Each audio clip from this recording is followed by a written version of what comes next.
Welcome, everybody, to Tabletop Bob. My name is Bob. I'll be your dungeon master for tonight's game of Deathbringer RPG. And we've got a fantastic crew ready to take on the horror of this grim, dark world.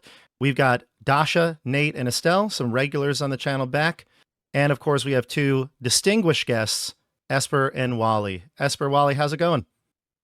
Good, man. Thanks for Pretty having me. good. Yeah. Hey, man. I'm distinguished. Distinguished, yes. That's what they say when you get old, gray. right? You get the gray gray. in the beard like me. Look at that. Welcome to the channel, and both of you have been here before, but it's been a while since either of you have been on the channel. So why don't you tell us who you are, what you do? You're both YouTubers as well. So talk about your channels, and we'll start with Esper, and then we'll go to Wally, and then maybe we'll have the rest of these, peasants introduce themselves. We'll see. Esper, start with you. Who are you? Hi, I'm Esper. I have a YouTube channel called Esper the Bard.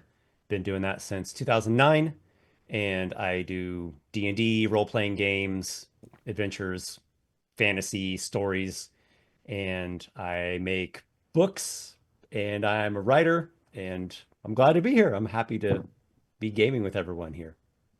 Awesome. And Wally?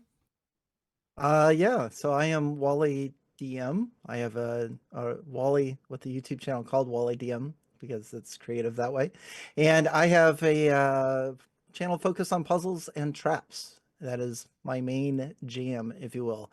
And I also write books. I have a couple of books on Drive-Thru RPG and Amazon, the Journal of Puzzle Encounters, and I'm also starting to publish adventure modules, and it's a lot of fun. Look at this. I think. Look at that. Just happened to be on the shelf. I've got Whoa. both your two most recent books here. Yes. Look at that. We got Monstrous Fantastic. Heroes. This is Esper's new book. Wally and I played characters from this book before. And then They're best Mysteries from friends. the Golden Sturge Inn. This is a new That's- adventure. That is my new adventure. Yes, my very first one. Wow. Yeah, that's me. Wouldn't that be funny if I just started the Golden Sturge Inn right now in Deathbringer? Yeah. Well, Oh boy. Sitting around with a bunch of monsters. yeah. Welcome. So thank you, Wally. Thank you, Yeah, Esper, for thanks coming having on. me. Appreciate it. We obviously have some regulars on the channel, Dasha, Nate, and Estelle. Why don't you just quickly introduce yourselves to the group in case people haven't seen you in something before, though I find that hard to believe at this point. But go ahead, Dasha, who are you? Hi, everyone. I'm Dasha. I've been on the channel numerous times before, but most recently in a couple chapters of the Vecna campaign. So, yeah, that's me.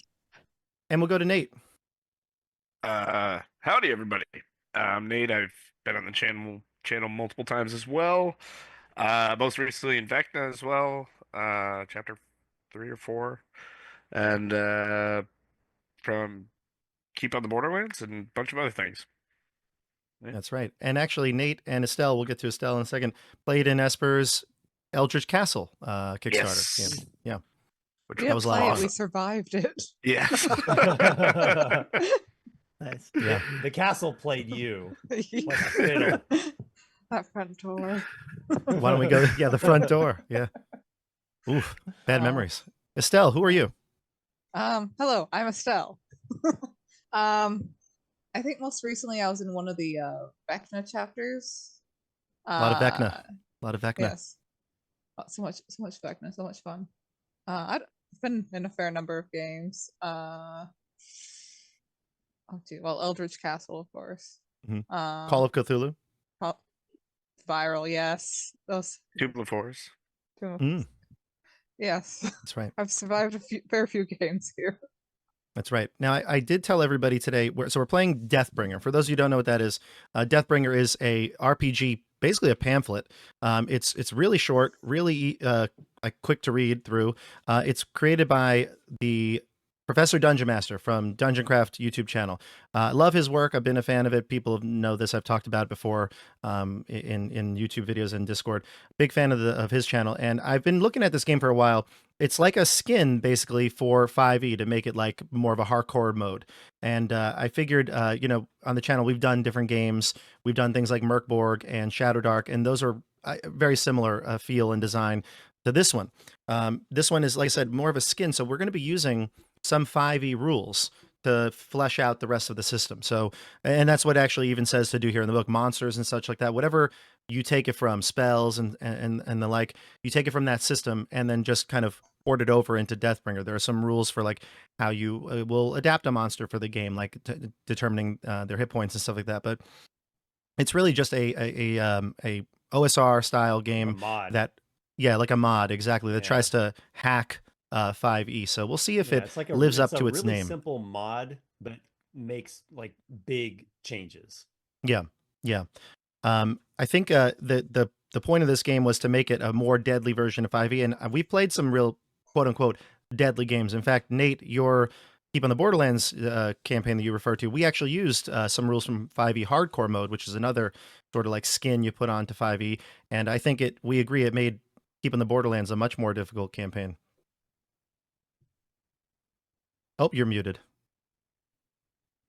You can't even speak I of it. agreed with you. The terrors are too great.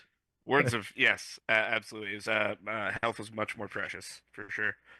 Kind of like that though. Yeah.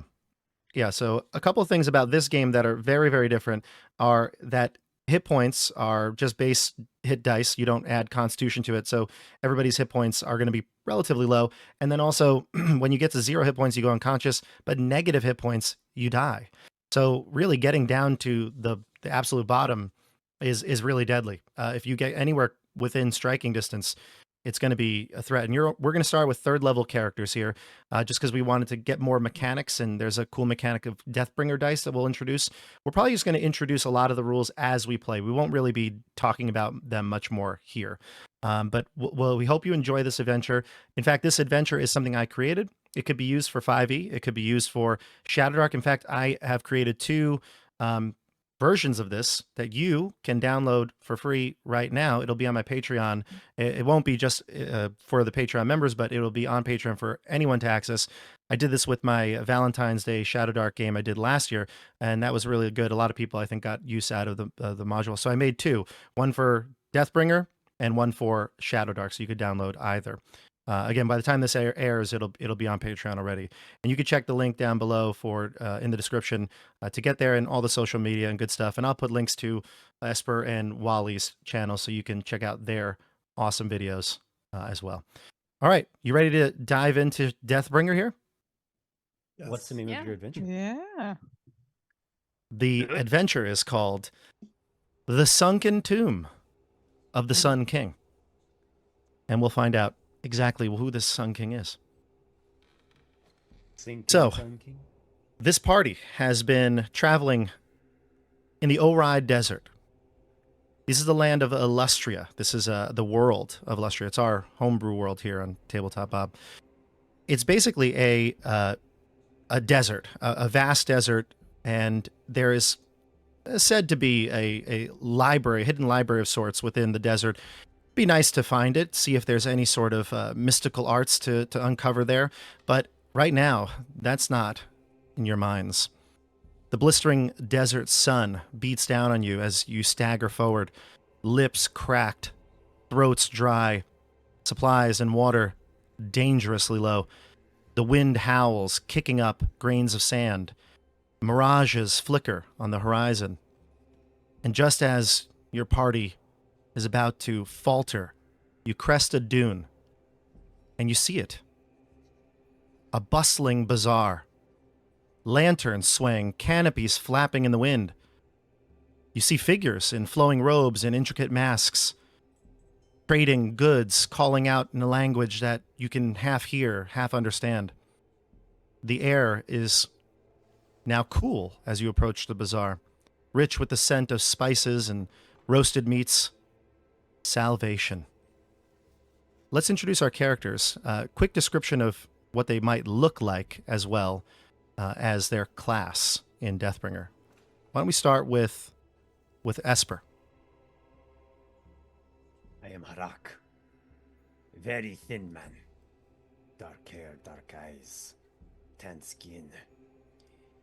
I wear a robe, but if you were to see underneath, I have a tattoo on the mini part. Yeah, you are, and of course your class is the Grim Scribe, which is a tattooed wizard of sorts. I am A sage. There you go. All right. Thank you, Esper. Let's go over to Wally. Yes, I will be playing Henry. Henry is the plague doctor, and I would envision him in probably like an old corduroy jacket. So this desert is really kicking his butt right now, but he refuses to take it off because somebody special gave it to him. He's got like a little bow tie, and then of course he's got the plague doctor mask readily available. For those that are new to Deathbringer, the plague doctor is kind of like the cure wounds person of the party. We can cure healer. wounds. We can the healer. Yes, we can do that. We can cure disease, but we also have potions that we can use, and we may be throwing a few of those, or drinking them, then throwing them, or throwing them and then finding them and drinking them later. But yeah, That's that's right. Henry. That's I right. hope you have labeled these bottles very clearly. Yes, I did, but I wrote it in code, and I think I left the key back at the other place. Oh, no. Let's jump down to Dasha. I can unmute myself. There we go. I am playing Arabella. She is a courtesan, and she uses her job to also steal things from the clients that she entertains. So they come to her and they leave with lighter hearts and lighter wallets, maybe lighter than they even anticipated. So she is the scoundrel class, so she'll steal information and money. She has kind of long auburn hair. She's very pale and freckled, so she's wearing a lot of loose clothing right now to kind of cover her skin to avoid burning in the hot desert sun, also with a loose scarf kind of wrapped like a hood around her head. And she is wearing just a simple dagger at her belt. No other weapons. Excellent. Excellent. And we're going to skip Nate for a second. Estelle, we'll go to you next. All right. I am playing the witch hunter Vray. She's got a short, dark cropped hair, pale blue eyes, bags under her eyes, very tired looking. She's kind of scrawny, short, mid to late 20s ish. Her skin is definitely worn out from like the wind and just like the dry air. And she has leathery hands that are covered with tiny little like bite mark scars on them. And her entire outfit is decorated with rat bones. And if you take a closer look at her like long leather coat, almost like a duster, you'd see that there are a bunch of like small hides sewn together. Because her profession is also rat catcher. Oh. So you got to get evil from high and low, and low is much easier to reach. And she definitely smells musty.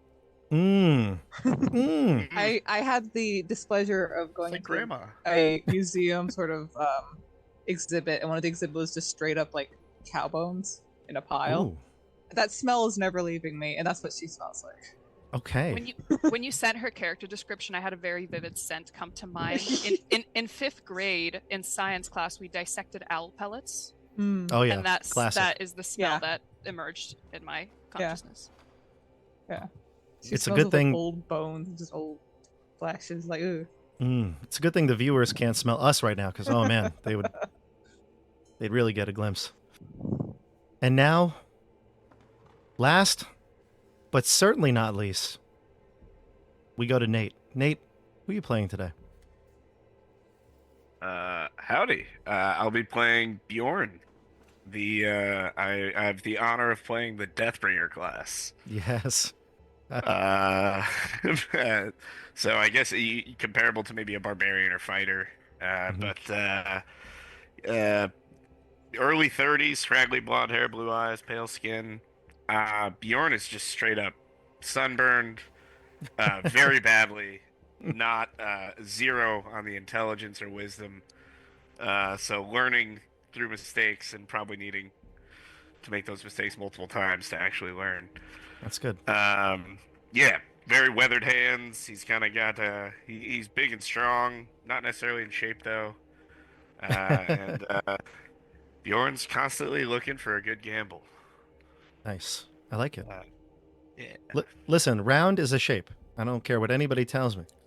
Well, I want to think more like just not thin, just Not kind thin. of, you know, uh, dad bod if we're going. I'm on board, archetypes. 100%.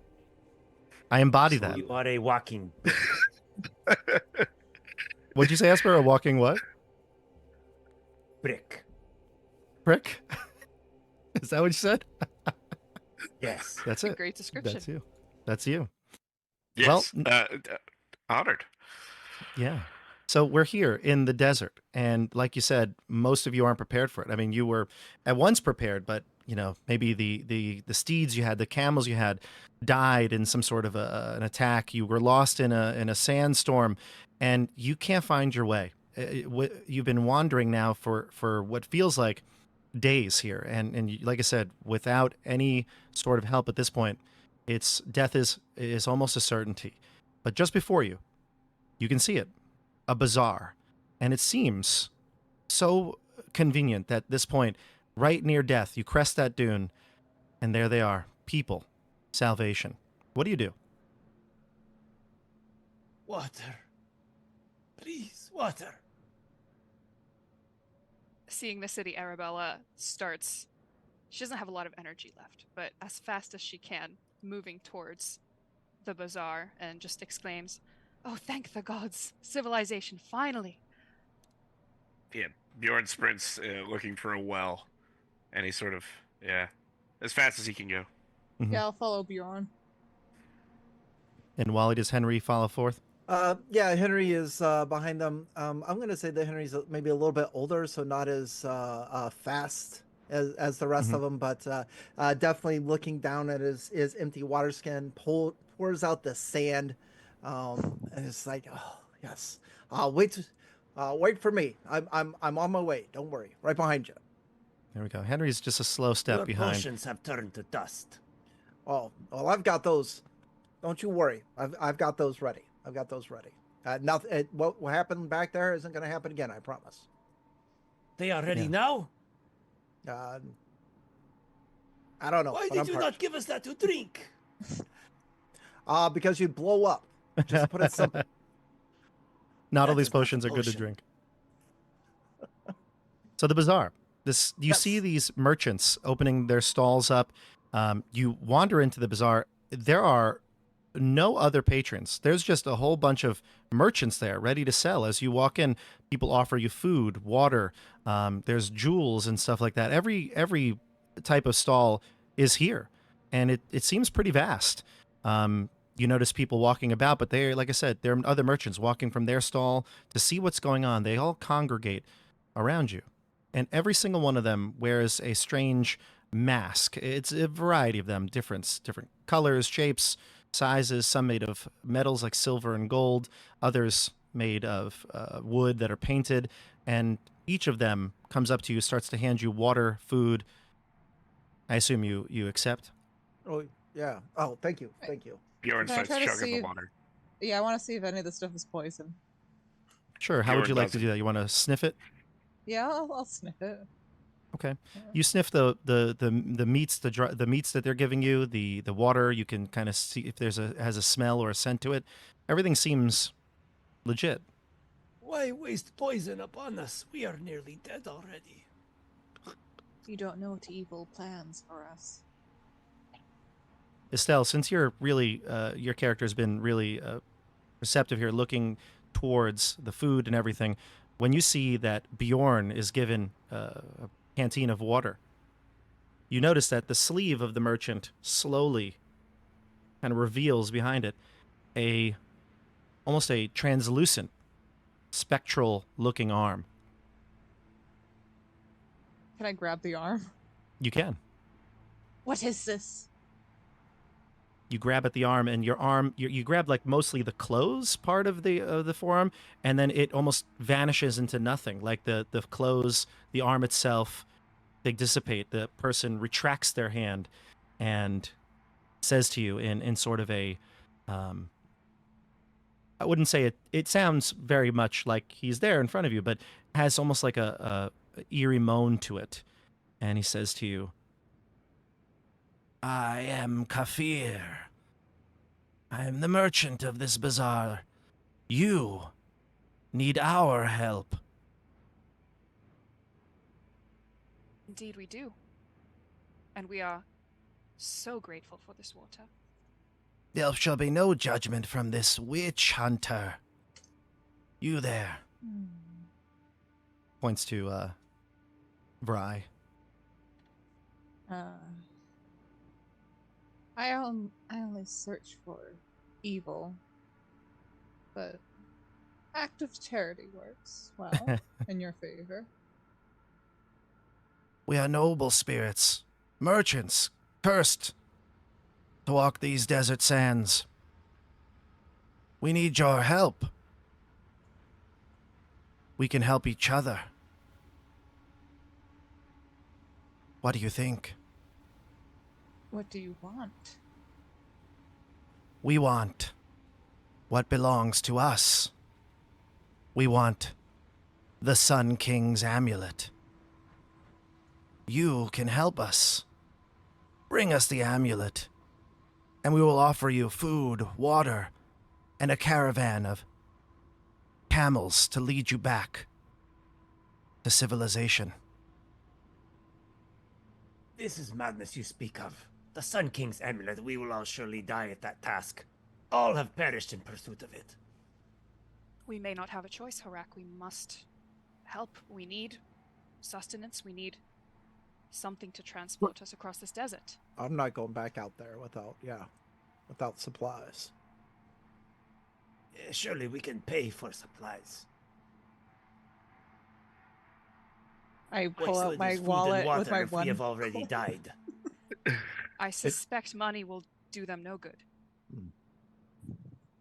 Perhaps Estelle, we you- could wager with them and earn some money. Don't think that that's currency is. It does not look like they want coin. Coin is useless to us. We desire the amulet. We need it. If we could achieve it ourselves, we would. But we need your help. The help of mortals. What would you do with this amulet? It will set us free. To do what? Free from our curse to walk these desert sands. You'll be doing Why us were a you favor. cursed? Who cursed you and why? The Sun King himself. And, For what reason? Because he was a tyrant. He disliked us, earning coin in his lands. So please, free us. Or else all this, and he motions to the rest of the bazaar, the water in front of you, will be gone.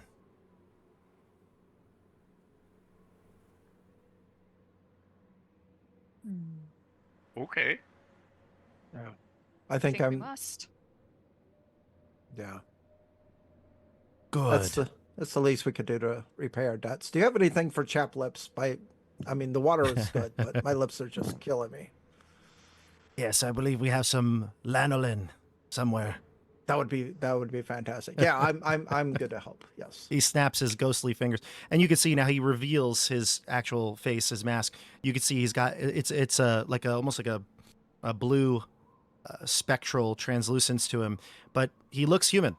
He's got a beard, and he looks like a merchant of these lands. Although his clothes may be of a different era, but he clearly is a ghost. And he says to you, "We will lead you to the doorway in a distant sand dune, and then you return the Sun King's amulet to us, and passage home will be yours." And he will offer you to show you the way. All good? Are you guys good with this? I'm fine with this. I think we have no choice. The only way forward is through. I follow you guys.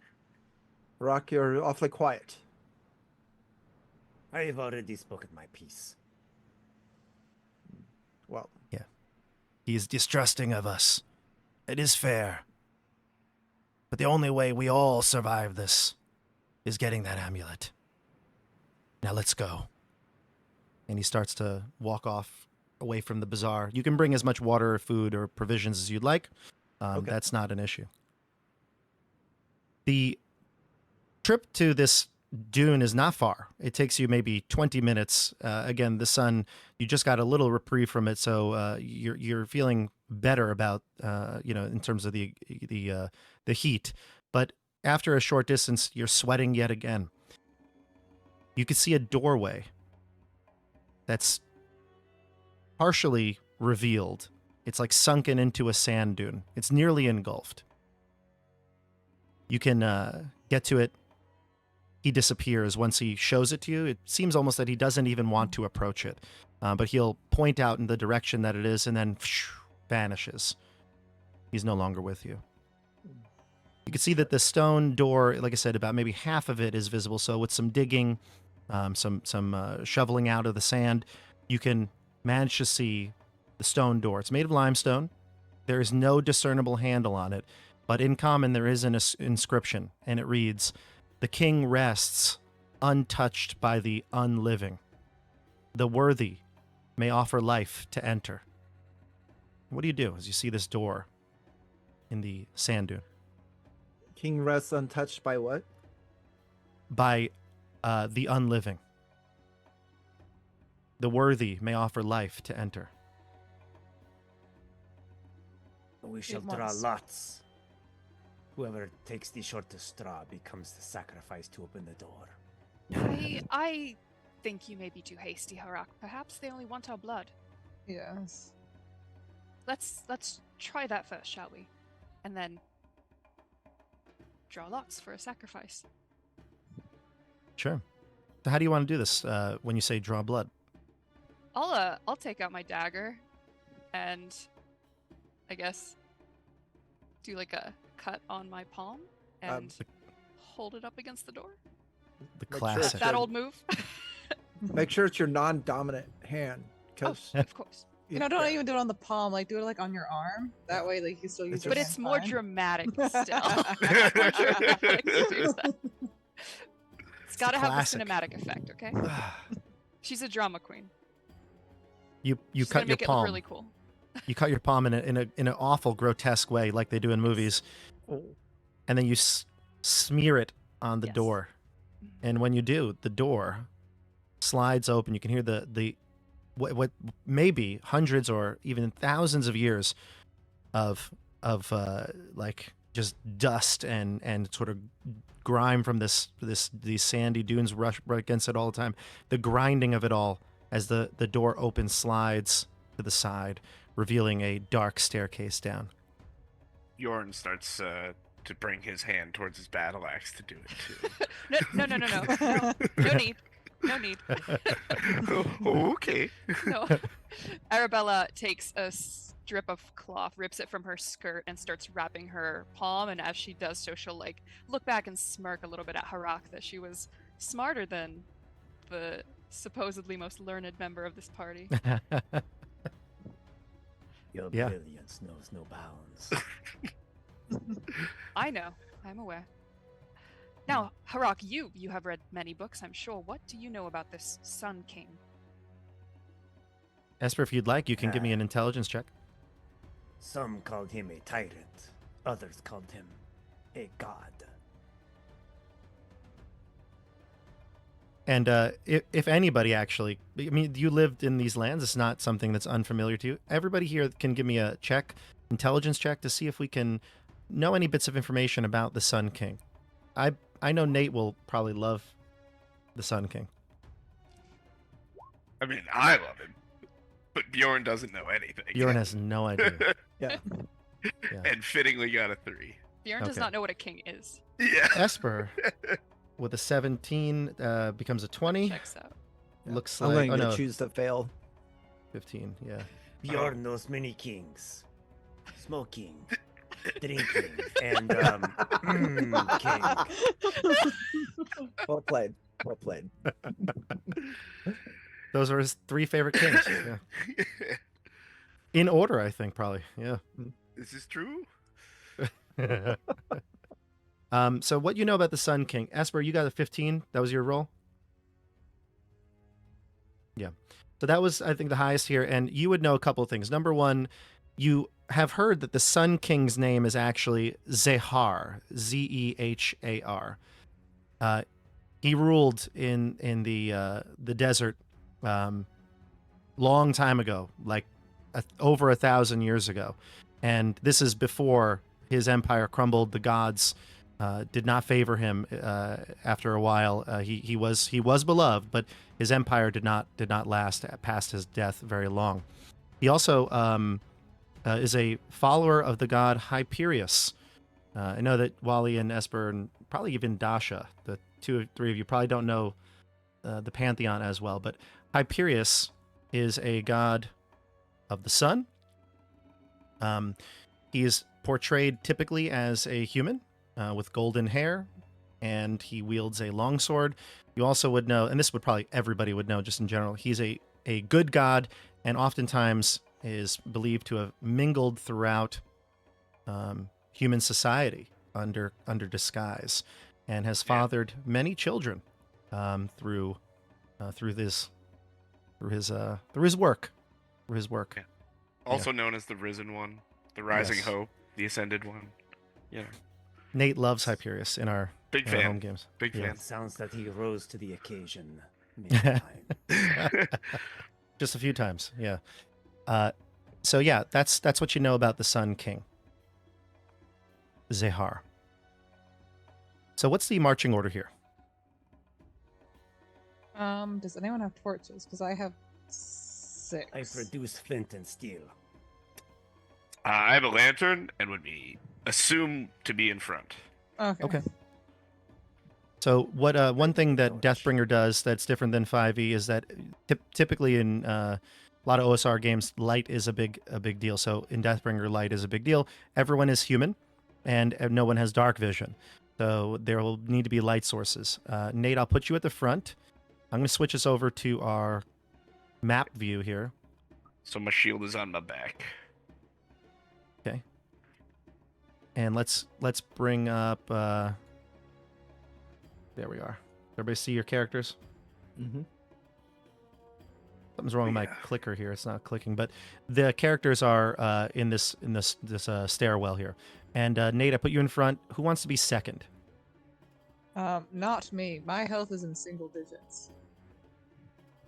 I'll go second. I'm going to depend on someone else's torch because Arabella likes other people to do the work for her, and she will follow whoever has light, which is Bjorn, I think. Right? You said he had a lantern? You made it sound like we've been traveling together, Bob, for some time. Yeah. Yeah, I think you'd all know me as like the happy big oaf that'll just lead in front. Happy to do so. All right, great. And then I have Henry in the middle. And then I have Henry's Estelle. comfortable there, yeah. Okay. Vry in the 4th position. And Esper, you are the wizard. I don't necessarily believe that a wizard always has to be in the back, but I put you there. Is that where you want to be? Yes. Excellent. In the back. Safety. Or leading from the back, maybe. All right. Nate, why don't you move your token? You go down the stairwell. It is dark. It descends at least, by your estimation, 50 or 60 feet until you reach a chamber. Stairs lead down into the small chamber with limestone walls. You can see, yep. Go ahead, Nate. You good? Oh, yeah, sorry. Yeah. Yep. Stairs lead down into a limestone chamber. There is a relief on the opposite wall showing masses of people kneeling, genuflecting towards a humanoid figure with a sun high in the sky above him. And that relief is right here. You can see the little... I put a little board there so you can denote where it is on the wall. Yeah. There's also a door in the directions here might be a little confusing. You're not sure exactly which direction it is, but towards the southern part of this room, if we're using it based on like a north-south here. But this part of the room, to the bottom of the room, there is a door beyond that opening. Inside the room, you also see 6 terracotta statues. They are standing, sort of at attention. Hmm. What do you What's do? a paracotta? It's like a clay sort of Oh. statue. Yep. Ceramic. Yep. I'm gonna Earthen. set the lantern down in the middle of the room. They look to the sentinels themselves look like they are guardians. They have spears in their hands and they stand at attention. Do they have crocodile heads? Looks more like that of a jackal. Oh. Jackal. Judge us. Can I search Um. for any interesting distinguishing features that, like, are they all identical or is there one that's different? maybe? Identical. Identical. Identical. Okay. Can I check Identical. out like the stone? Are they made out of stone? They made it of clay. Never mind. Not artistic. What'd you say was over here? The board thing?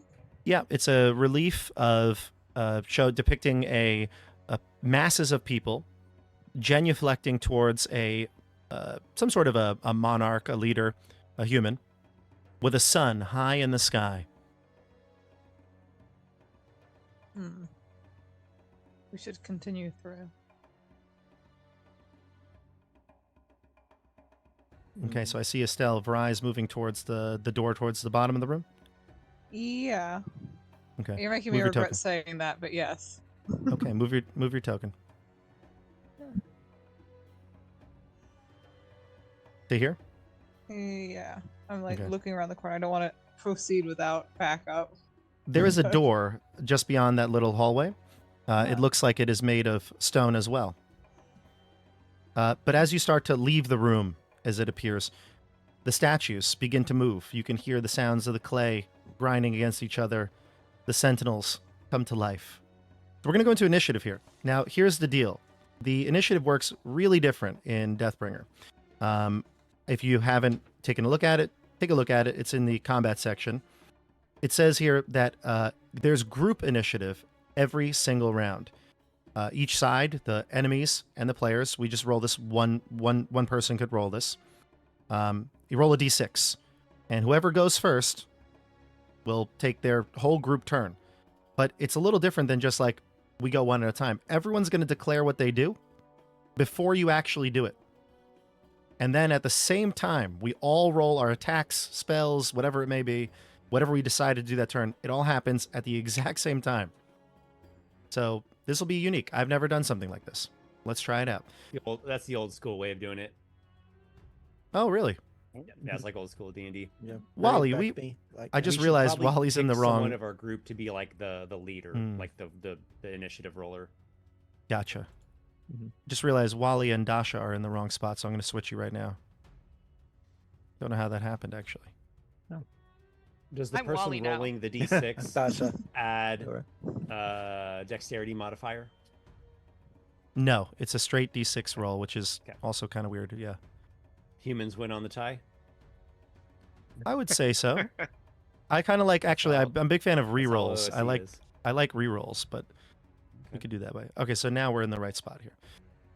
All right, so initiative is going to be just a straight d6 roll. We'll just, if there's multiple combats, we'll have different people. But since we have distinguished guests here, Esper, you'll roll the first initiative roll, d6. All right. Wish guess. And a 1. Die, you fools. I rolled a 2, so not all that much better. But yeah. Okay. So these creatures come to life, and we're going to start initiative here. So they win, and they'll start. So a couple of them are going to jump right in. They don't seem to have too much, I don't know, wouldn't want to say intelligence per se, but they seem to just go straight for whoever's standing next to them. They don't really think too much. They move, they swarm, and they're going to attack. We've got a couple of things here. We'll do they're all their attacks at the same time. They're just going to attack the people that are close to them. We're going to have 1 on Bjorn, 2 on the doctor, and it looks like maybe 3 on Dasha. So let's see. Nice knowing you guys. But I rolled absolutely abysmal for all of them. I rolled a 2, a 5, a 7, a 15, a 2, and an 8. So it looks like Dasha's probably only going to be the only one to get hit once. Yeah. So You got pretty lucky there. Real quick though, Dasha, what is your armor class? That is the defense, right? Defense. 15. Defense. Yes, it's just called defense. You're right. Yeah. 15. 15. Okay, great. Is this like So- a meets it beats it kind of situation, or is it?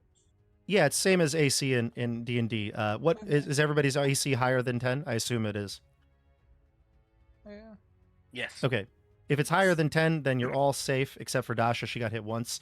And Dasha, you take a total of 4 damage from the spear. Okay? Okay. 4 damage from the spear. Armor class, is that 10 plus the modifier? Is that what that is? It's 10 plus dex plus any armor you're wearing. So if you have like you might have like a leather jacket or something, that would be plus 1. So it'd all Okay. total to your number. Got it. Mhm. Thank you.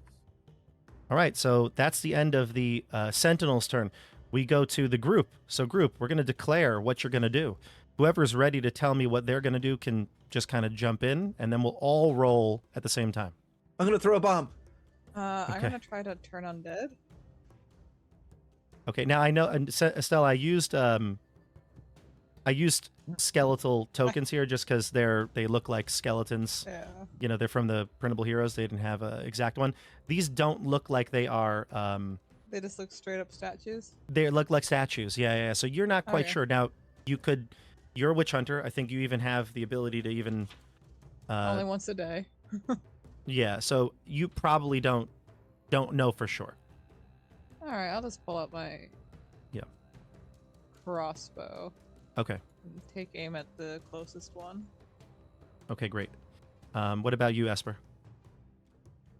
I will cast a thunder wave, blasting as many of the foes as I can. Okay. Great. Dasha. I will actually try to use the pommel of my dagger to smash in the head of the nearest one to me. Maybe the one that hit me. Okay. Awesome. Perfect. The one that hit you was the third one, so it'd be the one here, just to the above you, north of you. Okay, perfect. Okay. And then let's go to Nate. What are you doing? I'm gonna start swinging my axe and try and get these guys on the right. Okay. Let's go. Let's do it. Let's roll some dice here. So roll your attack. And I know, Nate, we'll resolve these one at a time, obviously, but everybody rolls at the same time. So roll your dice. We'll go around and see what happens here. I have miscast. Do I need to declare, Bob, if I'm gonna use one? The Deathbringer dice, Yeah. you would declare that after you hit, if you want to use it for like damage or something like that, or an extra attack. Well, okay. Cool. Yeah, because it would be unfair, I think, for you to use it if it gets wasted, right? You know what I mean? You wouldn't want you to waste it. Yeah. Okay, so yeah, Esper, you miscast. What do you think that looks like? It looks like me rolling a Deathbringer dice to increase that. Oh, I have look at actually this not guy. miscast. Ooh. Hell yeah.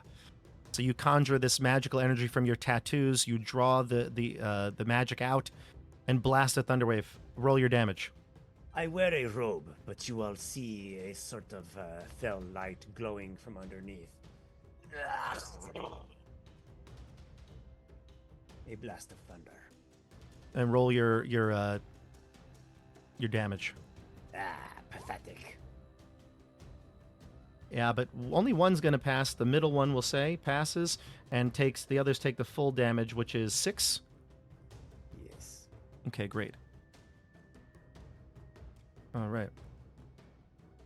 Do I take the damage? No, you're out of it. It would just reach the 3 that are in front, because it's a Okay. 15-foot cube. Gotcha. One of the things Deathbringer does, and it's basically so like we said, skin of D&D, use spells from 5e, so it's pretty much the same thunder wave that you would see. Okay, and there we go. I've got their hit points taken. Dasha, why don't you swing on the one here that actually passed anyway? What was you get to hit? It would be plus strength, right? So 14 plus 0. Or Is it dex 0? if it's you can use it for a dagger, I would assume, right? If I'm using the pommel, like the blunt end of my dagger, to just like smash it, would that count as dex still? I'll do. Oh, you're add plus using- 4.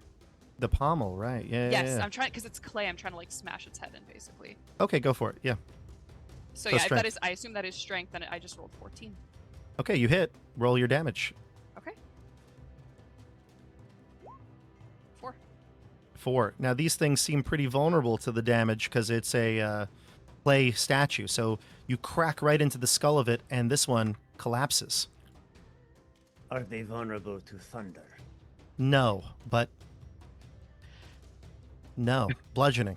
But I think yeah. You know what? I'm gonna double it anyway. Because that does make sense. These ones are hanging on by a proverbial thread. One little clay, little scratch still remaining to crack this egg. Let's go A to bit of glaze. a glaze. Yes, a glaze. Hanging on by a glaze. Wally, where'd you want to throw your one? At the ones in front of you? I'm assuming that's what's my radius? I was trying to find the spell bomb in the player's handbook and I couldn't find it. I think we said we'll just use Alchemist Fire for it. Okay. Yeah. So you I- can I hit wanna- the 2. Yeah. Mhm. Aiming at this dude right here. Catty Okay, corner. make a range. You made your range attack, right? Yes. Yes. And it's a green 20. I'm not sure what the green stands for. Oh, it's a crit. Oh. Okay. Yeah. That's what that. Okay. Sweet. Very good. So it'll be a D4. You can double it. Double the. So when you get a Being crit. serious if you're joking. I was Wait, joking. Bob. Don't Were you joking, add- Wally? Is that good or what? Were you joking? No, I was. Yeah, I was joking. I was being funny. Oh, okay. No. Bob, I think you add a D12 of damage for a crit. Yeah, I see it right here. Yeah, so when you get a critical hit, you actually do a few things. You add a D12 of damage, and you also where am I looking at here? Why did I lose it? Here it is. And you lower the opponent's defense by 1 if it survives. Okay. So, Looking at the plague doctor right next to bomb, it says D10. Would you mind if I roll that as well? oh, that's why, Wally. I'm sorry. The bomb is just for Deathbringer. It just these rules. So it's a D10. You'll add a D12 to it as well. Okay. So my D10 is a 6, and my Okay. D12 is a 4 for a total of 10. That's perfect. So the bomb goes off. We'll say you roll it just past these two statues, and you clip the 2 of them. This one's going to die because it was injured from Esper's attack, and this one will take 10. Nice. Excellent. Nice work. I also reread, and apparently the miscast is only on a nat 1 on the spell. Correct. You just didn't actually cast it, so you had to And get it up to do the I DC. lose the ability to cast a spell if I fail the DC 10? It doesn't say that. No, I don't believe you do. Nope, not in this game. Not like Shadow Dark. Wow. Yeah. Very nice. So I would have essentially at will fireball as long as I just didn't. You just roll have to below keep DC casting 10. it. Exactly. Yeah, it's not a guarantee that it will cast. Right. Every Okay. day of my life, casting fireball. Every minute of my life. Just 2 more levels. You can get it. All right. So that's the end of your round. And That's the Bjorn, what secret did you? of Deathbringer. You always die before 5th level. So That's it. That's it. that's how that balances. That's the balance. That's the patch. That's the patch. Bjorn, what was your attack? I'm swinging at the guy on my right. Yep. I rolled a 20. Nat 20? Nope. Dirty 20. Damage. We got 7. 7. Nice. Excellent. Are you going to use any Deathbringer dice, or are you reserving them for now? No, I'm gonna use one. Go for it. All right, so I will attack again for another 20, Damn. Look at you. and this time I'll do 12. Wow. And that'll kill it. Excellent. Estelle, your shot. Excuse me. My shot was 23. Wow. That's Does a hit. that hit? Yeah. And there's one left in that lane. Good. All right. I'm gonna point my crossbow at it and do this damage, which is 9. Excellent job. That one's dead too. It crumbles to a pile of terracotta. It's like, All "Be right. gone, evil." Now we roll again for initiative. Now that everybody's gone, Wally, why don't you roll this one? I rolled a 4. I rolled a 4 as well. Roll it again. Simultaneous action? No. 6. And I rolled a 1. So players, you get the advantage in this round. Decide what you'd like to do. And if you want to move your characters too as part of your movements, part of your action, you can. I can just top out in front here. I'm gonna swing at the other guy. Go for it. And then what about you, Dasha? You're close to 1.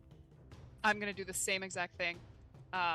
Is there a way I can get behind it, Yeah. or would I have to take an op attack from this guy? There are no opportunity attacks in this game. No opportunity. Lovely. I'm gonna try to move right here, so I'm behind the guy because that doubles my damage. Oh, you're like a thief or a rogue, so it's Yes. sneak attack? Double Yeah. damage and extra +4 to hit. Gotcha. So I will try to hit him from behind now with the same technique I used before. It's tried and true. Okay. What about you, Estelle? I'm going to point at the nearest one and shoot at it again. Okay. Esper? I will conjure a bonfire upon the northern foe. Gotcha. Wally? Henry will just go forward, pulling out a meat cleaver and Ooh. attempting to, not as tactical as everyone else, and just go right at the forehead of this guy. Nice. Try to behead him. All right, let's do it. Roll your attacks. Excellent. And Nate, you're moving towards the enemies as well? Oh yeah. To be fair, my tactics are sprint at them with weapon. Mm-hmm. All right, Esper, I see you rolled the nat 20. Your spell goes off. Yes. It's green. The 20 is. It's a green 20. That's even better. Do Roll I your include a D12 of critical damage? roll it up. Flames engulf the foe. 8 fire.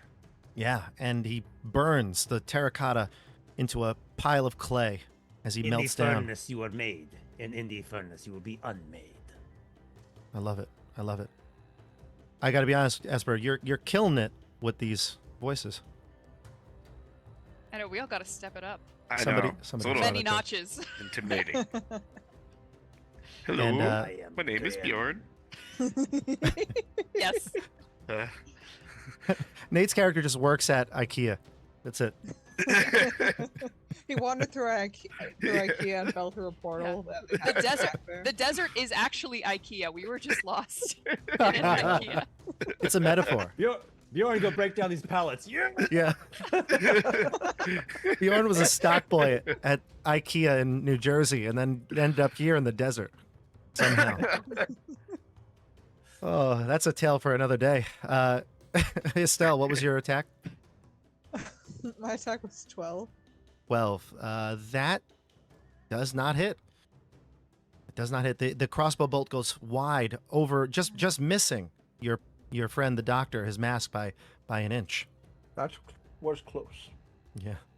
Dasha, what's your sneak attack looking like? Unfortunately, only a 7, but I am gonna be risky and use a Deathbringer die to add a d6 to that. You're brave here. Let's see what happens. A 4, so 11 That's not going to cut total. it. Not going to Alright. cut it. No. No. This last one seems to be elusive. Let's see if the doctor can do anything about it. The doctor has a question about the meat cleaver. It does not seem to be listed on the normal thing of weapons. Wouldn't it be under dagger? or would it- something? Would I don't it think it's a be- dagger. Would it be a dagger? And if so, would I be able to use dexterity with the meat cleaver? so Or is Be it a the strength? most like finesse based. Seems like it'd be more of a hand axe. Yeah, let's go with the d6 for the damage, but I don't think that it would be a finesse type like weapon. Okay, so I'll be using strength then? Strength, yeah. Okay. That is not my strong point then. So that would be a 12. That's still not going to hit. Oh no. Will this one terracotta soldier have a It's chance just here? like Bjorn. matrixing all the attacks. He's Yeah. Neo. Bob, if I'm looking at this right, just since we're highlighting Deathbringer, right, it just says add to all melee weapon attacks is strength, and then Dex is all missile attacks. Correct. Yes. So I think you're it right. just kind of does it supersede the Yeah, D&D there's- rules of Yeah, I think you're right, Nate. I don't think there is a finesse weapon. Yeah. Hmm. Though I think if you were to throw, I'd say that's a range attack. So if you were to throw it, you could use Dex. Just throw the meat cleaver. Throw. Those good old strength rapiers. Yeah. Bob, I rolled a 15 to hit. 15 hit, that'll connect. All right. Comes screaming in with a 10 damage. Okay, very nice. This thing is going to have a chance to attack you. And Nate, it will go for you because you just hit it. Oh, So it'll swing at you. It's going to get a 18. Does that hit? It does. Okay. You take Does, 6 right? points I of... can't use a Deathbringer die for anything, right? You can, actually. You can reduce the damage by a Oh, d6. So you can absorb d6 of damage with the Deathbringer die. You can also inflict an additional d6 of damage or add a d6 to any d20 roll. That's what the Deathbringer mechanic really is. You can use Nice. multiple Deathbringer dice at the same time, but you cannot alter a nat 1 for... or use it for initiative rolls. yeah. Do you know if I get to find out the damage before? I think so, yeah. You do. alrighty. You take 7. I will absorb 6. Roll a d6. Oh no, it's absorb a D6. Yeah. Yeah. Let's go for it. Sweet, 5. Nice. So you take 2 piercing damage from this spear attack, and it gashes you in the side, but you've had worse at IKEA, so it's fine. Exactly. All right. So that's the end of your turn. The enemy's turn. We go back to initiative. Roll a d6. Let's go to Nate this time. Oh, Bjorn's not feeling it. He's coming after you again, Bjorn, but this time he fails to connect with a 10. He swings wide with the spear. Group, Excellent. how do you want to try to do this one last soldier in? Incineration. Bonfire again? Want to move it over? Okay. Wally?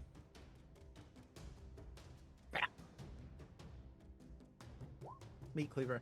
Meat cleaver. Dasha? Dagger from behind. Nate? I'm gonna swing my axe. And Estelle. I'll use my crossbow again. Go for it. All right, so Wally, I see you rolled a 12. What's the total then? 13. 13. 13 is not going to cut it. Okay. Let me see. Just want to check one thing. What if I accidentally let go of it and it like becomes a ranged weapon? Is that Oh no, I lied. 13 is it? That's 12 weird. was the one. 12 was the one that did not hit, right? Yeah. 13 does 12 hit. did not. 13 Yep. does hit. 13 does hit. Fantastic. Mhm. And we're going D6, you said? It's a D6 meat cleaver. Yeah, we'll do a D6. Sweet. Seems like it's similar to the things in there. Okay. I'll take 3 points. You also add your strength to it. Oh, 4 points. 4 points. Okay, and that'll end it. The rest of the bolts and magic and fire and sneak attack damage, the cleaver is what does it. Yes. Combat is over. Well done, Henry. Great. Don't be expecting that all day. That's about all I've got. I'm pretty winded. All right. Regroup. Decide what you'd like to do, how you want to progress, but the statues in this room are no more. They are Okay. piles on the floor. The painting on the wall, can you repeat what that is? That's a bunch of dudes looking at the sun. Is that what it was? The relief on the wall is I just put the little, like, it's like a piece of wood. I put it there on Dungeon Draft just so you can know where it is. Okay. But it basically is a relief, and it depicts masses of people kneeling, genuflecting towards a monarch. And above them in the sky is a sun. You can see that the people are kneeling towards the king. Okay. The Sun King and his subjects, clearly. I Right. wonder. Arabella will walk up to the portrait and kneel in front of it. Maybe to get a better look, but also maybe just to see what happens. Sure. Yeah, you can go up front. You kneel. Nothing happens. Okay. Yep. I will dust off my skirts and stand back up. I will remind everybody that medical kit once for each of you. Wound curation.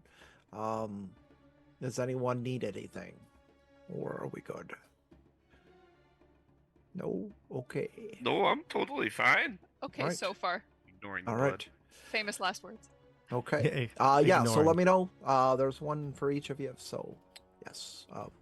That's very You know, kind hate of to you. bring it up all the time, but, you know, sometimes you forget. It's just, you know. The time will Very come yet helpful. for the application of poultices and leeches. Yeah, it's we don't really do that anymore. It's No? now with the leeches, yeah. Yeah, they really suck. Yeah. Look at the door here, Estelle. There, just move your token over one. Alright. I Yeah, am so- spellcasting at this moment. You're casting a I spell? utter an incantation, and vapors emanate from my skin. Oh, Mm. I step back. Yeah. I pretend I don't see it. I think I try to touch the vapors. I They pull your hand envelop away, me. Bjorn. And I vanish. You vanish. Vanish. Okay. All right. What? Bjorn loves when he does this. Bjorn's like, I'm gonna get you. Marco. Estelle, there's a door down below. Vry can see. Actually, I just realized it's really not that visible on the VTT, but there is a door there. Like I said, a stone door, and it looks like it has some sort of a handle, a knocker, or something that you can pull open or close.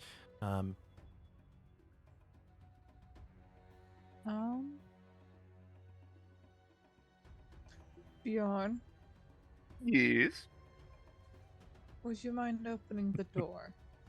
of course. He'll jog over after looking for Harak and just throw open the door. Sure. The door does open rather easily, unlike the other door where you had to smear blood on it. This one doesn't require that. I'll open the door here for you. There we go. This chamber is a circular one. About 20 feet high is the ceiling. You can see the ceiling is dotted with small holes throughout. You can see small remnants of sand as well, littering the floor. There is another door in this room to your left, on the left side of the circle, from your direction you're facing. In the center of the room is a cold fire pit. You see 6 carved stone pillars standing around the room. Each one looks like they represent a different type of figure. I'll explain the pillars just more in a moment. But you also see that there is a few bodies here. Some skeletal, and looks like their clothes have been worn away. Some armor still remains on others because of the nature of the metal. But for the most part here, these bodies are long since dead, and they appear to be grasping towards the doors in the room. What do you do? Doors are is it just one here to the Correct. east? It would be to you, yeah, exactly. You're left facing, like if your characters were looking into the room. Okay. I'm going to take a step back into the doorway, Okay. seeing that they're grasping for the doors. I'll peek out from there. Okay. Um, Yeah. These statues, they are of people, heroes, mages, warriors. They are of the gods, Harak. They are of the gods. I will allow you, since you made such a good check before, I'll allow you to make another one to see if you recognize each of these gods. Child's play. Yes, child's play. You recognize each and every one of them. There are 6 pillars, and carved at similar height to about a human are these representations of the gods. There is clearly a sun god. I'll mark it right here. So this is the sun god right here. Here we have Hyperius. He is the sun god. All right. Opposite Hyperius is Chai. I'll label her with a C, the god of the harvest. Hyperius is holding his famed sword. It's a long sword, and all of them are holding their swords kind of like in front of them, their weapons in front of them. So Hyperius has a sword, holding it by the pommel. in front of his chest. Chai, on the opposite end, has a sickle. She's holding the sickle right up to her chest. You can see down here is Cardus, the god of the hunt. He's holding a battle axe, again, up to his chest. And here's where it gets a little weird for you would know this here. This is Typherius, What? the god of fear. The god of fear. And next to him is Maeve, the god of justice. And on the opposite of Maeve is Noctis, the god of the moon. Each of them holding a weapon. I'll read their weapons again so you can all write this down and get it straight here. So we've got the sun god, Hyperius, holding a longsword. The god of the hunt, Cardus, holding an axe. The god of fear, Typherius, holding a bastard sword, wavy bastard sword. The god of justice, Maeve, holding a hammer. The god of the harvest, Chai, holding a sickle. And Noctis, the god of the moon, holding a dagger. So these 6 gods are represented with their famed weapons. And you recognize each and every one of them, and all of these weapons seem accurate to the tales that have been told for each one. There's a center pillar in this chamber. It's a cold fire pit. I was gonna say, can I actually try to start a fire? You can. Do you have, I assume you have some sort of fire starting tools? No, Harak can summon one, right? Yes. That I can. Harak, my friend. I know I can't find you yet, but Um, do you want to start a fire here? what's Do you everybody see leaving? the others that have died in this chamber? No, I didn't. I stepped right over him. We should probably think first and then experiment. Okay, I'll leave that to you. I'll leave There the is but lantern. one other door The room. in this room to the east. Yep. The other door to the room is, there is no discernible handle on this one. It has a symbol of the sun inscribed on it. Mm-hmm. The Being gods, a, have they their weapons drawn? No. Drawn, yes, I guess they are unsheathed. They're all holding it in front of their chest. Mm-hmm. What kind of weapons do they have? I'll run down again. The sun god has a longsword. No, The no, no, the god of- bodies. Oh, I'm sorry. Were you talking about the bodies or the gods? I want to know the weapons on the bodies. Oh, I apologize. The bodies may have some weapons, yeah. Like one of them might have a dagger. One may have a meat cleaver. Another has a battle axe. One of them has no weapons. um, One of them have a crossbow. But no crossbow? No crossbow. being Way to a live. plague doctor, can I take a look, maybe figure out how they died? Sure, give me mean, an I know that- intelligence check. Oh, snaggle dabbits. While he does Uh, that, can I just like snap open one of the bones to see if there's some marrow left in it? Yeah, 13. 13. You see Vry searching for marrow, snapping some bones. You can Don't- tell. oh. Oh, go ahead, please react. Yeah, I'm just telling Vry not to do that yet, Why? and then snap. Damn it. Yeah, she's breaking the bones apart. They seem to have seems to have no consequence. The bones can be moved. You can even like touch the bones in the bodies. It's been a long time, but you can see that their bodies still clinging to them are bits of sand. Bob, can I? I'll be comparing my axe to Cardus's. Yeah, you could compare your axe. Yeah, it's a battle axe, very similar. I mean, obviously his is much more ornate, but a similar size. Yeah. Do I notice anything about his statue? Other than its brilliance and the awe that you have for it, no. Okay. Do you want to inspect it in some other way other than just looking at it? Nah, Bjorn. Okay. wouldn't. You marvel at it. It looks beautiful. Can I search the bodies nearest to me at this entrance to see if they have anything of value still on them? the weapons that I told you can get from them. They might have some semblance of clothing or armor on them, but everything is unusable. That would be, made of cloth or something like that. It's long since worn away. No coin, right? No. No gold. Mm-mm. I will, seeing that the door hasn't closed on us yet, I'll wander into the room and probably up to the statue of, what was the moon god? Noctis. Noctis. And actually, I probably should give a little bit more insight here. Esper, you rolled rather high with your intelligence check, right? At 20? It was pretty high.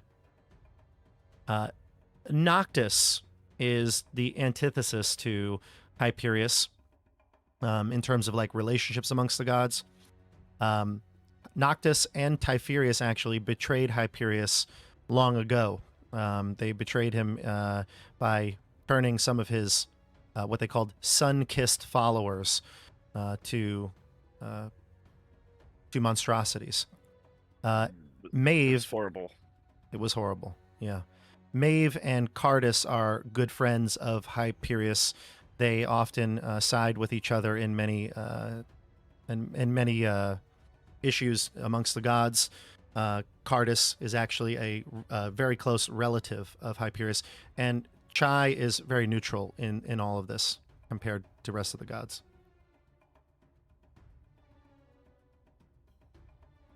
This is a chamber of the sun god. Noctis is his foe, as is Typherius. What if These we destroy their statues? They have been arranged with some respect. I would hesitate to desecrate that. Though, could you perhaps see about Hyperius's effigy here?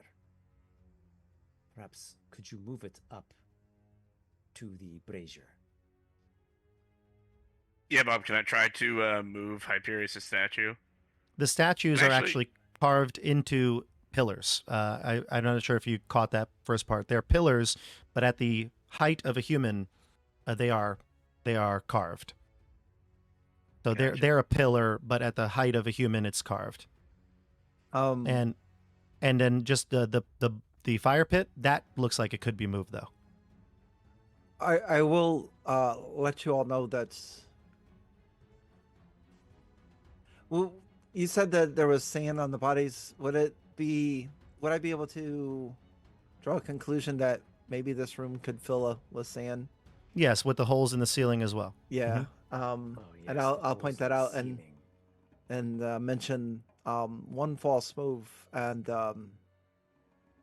we're gonna be up to it. Like, really. Well, what if you all wait just outside the door and I move the fire pit?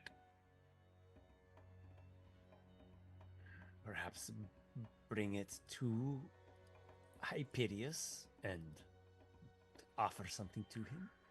What would we sacrifice? I go to cut my hand again. Wait. No need to be hasty, Bjorn. Can I examine the back of any of the statues, maybe Hyperius and Noctis, to see if there's any inscription, any writing? There isn't. Not. I mean, you can look at them all, and you can walk around. There's no inscriptions. Nothing here denoting like any instructions or a riddle or something like that. Just by looking at them, you can't really tell much. Did we try the door? The door Not doesn't have a yet. discernible like knob or something to open it with. Last time we tried a door, everything came to life, so I've been a little hesitant.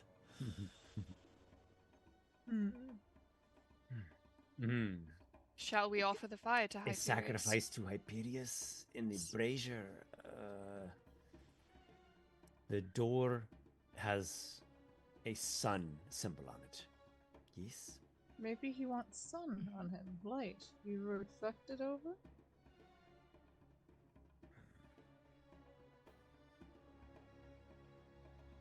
Brighten him up? The weapons are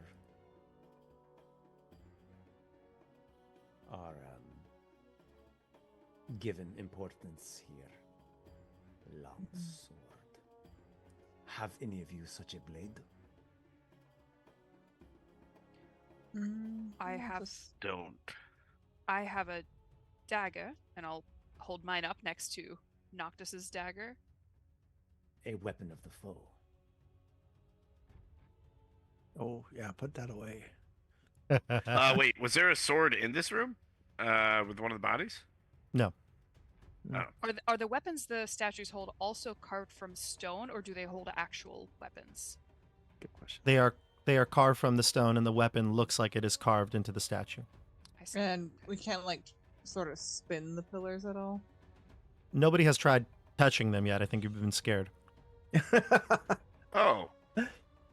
I definitely was touching Cardis's, for sure.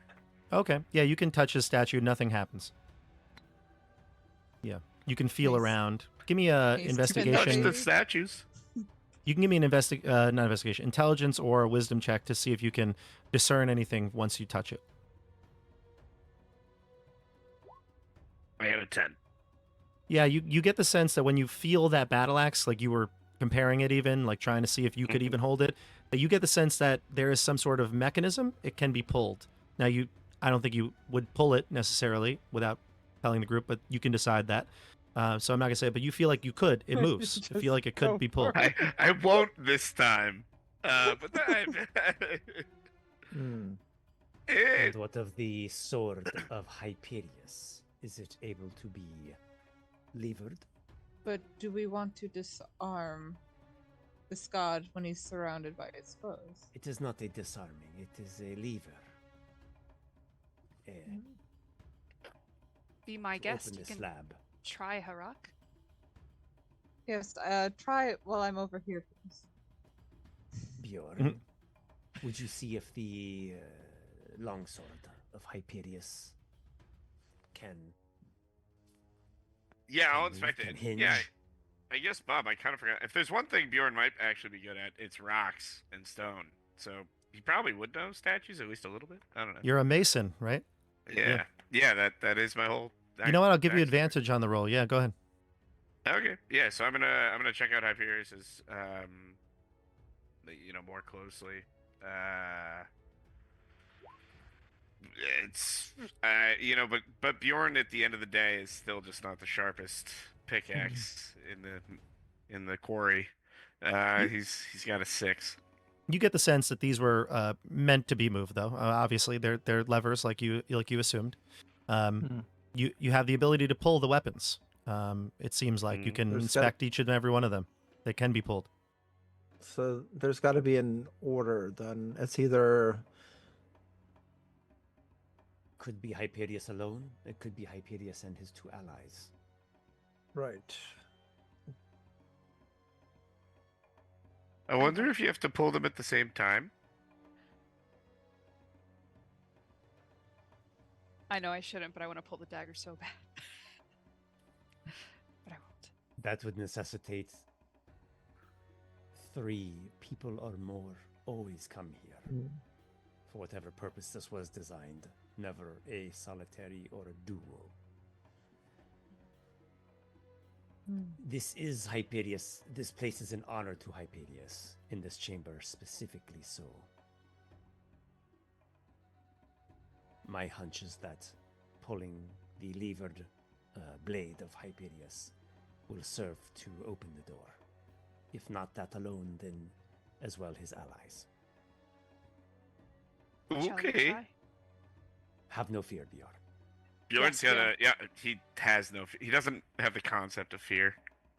He Alright. doesn't have enough intelligence to be afraid. Until you are Bjorn, we suffocated believe in to you. death in sand, you will feel it then.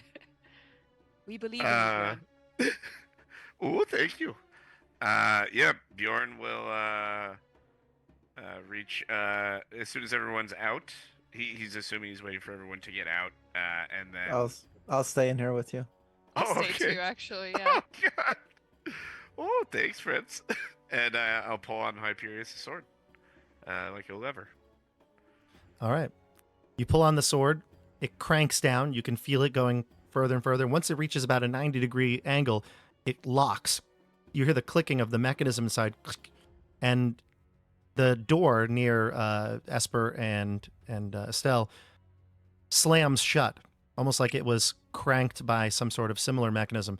Esper, I'll let you have a chance since you're next to the door. If you want to try to get out of the way, or you can just do that. If you want to try to stop the door, there's a chance that you may or may not. So it's up to you. If you want to try to resist the door closing. How much do you like your friends? There's someone behind you judging you for your actions. Are you Is the evil? door coming straight down onto my head? It's like Slab. it's more like a closing shut, like sideways, horizontally. Closing shuts in front of me. Yeah. Mm-hmm. Before it closes, I will cast a bonfire into the brazier. Oh, damn. Yeah. Bring the brazier Okay. to the god. Okay, so a lot of stuff's happening right now. Let me describe the scene. First things first. Deathbringer die. No! 2 Deathbringer die. I am out of them. Oh, I have no. successfully cast my spell. I am no Wow. longer invisible. Wow. Wow. Wow. A lot of stuff just happened right now. God. Wait. And you're Yeah. not in the room. You left the room right before the door The closed. room is now I did closed. not go in. The room seems sealed. The door closes shut with a loud bang. The chamber begins to fill with sand. The porous holes up top start to shower down on all of you. The door, no other reaction happens, but yeah, the bonfire was miscast. I used 2 Deathbringer dice and successfully Wow. cast. Wow. You Okay. got the success. Hearing his last words before the door shut, Arabella will kind of lunge towards the fire, the brazier, and start trying to haul it towards Hyperius. I Okay. will help. All right. Nate, you have the torch, right? I do. All right. Do you want to try to light this fire pit, put your torch in it? Wait, it was lit already, I think, right? Is Yeah, he. No. Yeah, Esper's he used his Deathbringer. bonfire? Yeah, but Harak I got it. Oh, wait. Harak, I thought you said you used 3 Deathbringer dice and it still missed. I think it in the end. I had to use 2 Deathbringer dice to successfully cast. Oh, I'm sorry. I misheard. I thought you said and it still failed. Great. Then there's a bonfire already roaring. Perfect. So, Dasha, you move over. And Arabella goes over to grab the bonfire pit. And you notice something. As you looked towards the door, your friend here, it looks as though every one of these casts a shadow. And you could see Maeve in all of her mighty justice. It looks as though the shadow behind is her raising her hammer to strike down a foe. The Chai one is her sickle. She's harvesting grain. You can see the shadows being projected onto the wall here. Clearly not what the statues actually look like, but some sort of magical effect. Pardus slaying a beast, a boar in the wild. Noctis transforming into a werewolf behind on his statue. Hyperius and the sun beaming radiant behind him. And Typherius casts no shadow. I immediately move the fire so that it makes Hyperius' shadow cast onto the door. Where the sun so you- is on the door. So you, Arabella pushes the fire pit over towards Bjorn. Bjorn, you lift up the fire pit, move it towards Hyperius. Yeah, that so correct? it makes his shadow cast like onto the door. Yeah, Instead of- I see. Yep. Hmm. And it does. It fits within that symbol, that radiant sun behind him, fits right onto the door. And when you do, the sand stops raining on you, and the door opens. Nice work. Are you guys dead? The door's Well, unlocked. Well done, you two. Well done. Oh, well done to you. Thanks for staying with me, you two. Yeah, that was pretty dumb of me, to be honest. I had no idea what I was doing. Nice job. Very close call. Yeah, well done, though. Nice job, everybody. Very impressive. Very impressive.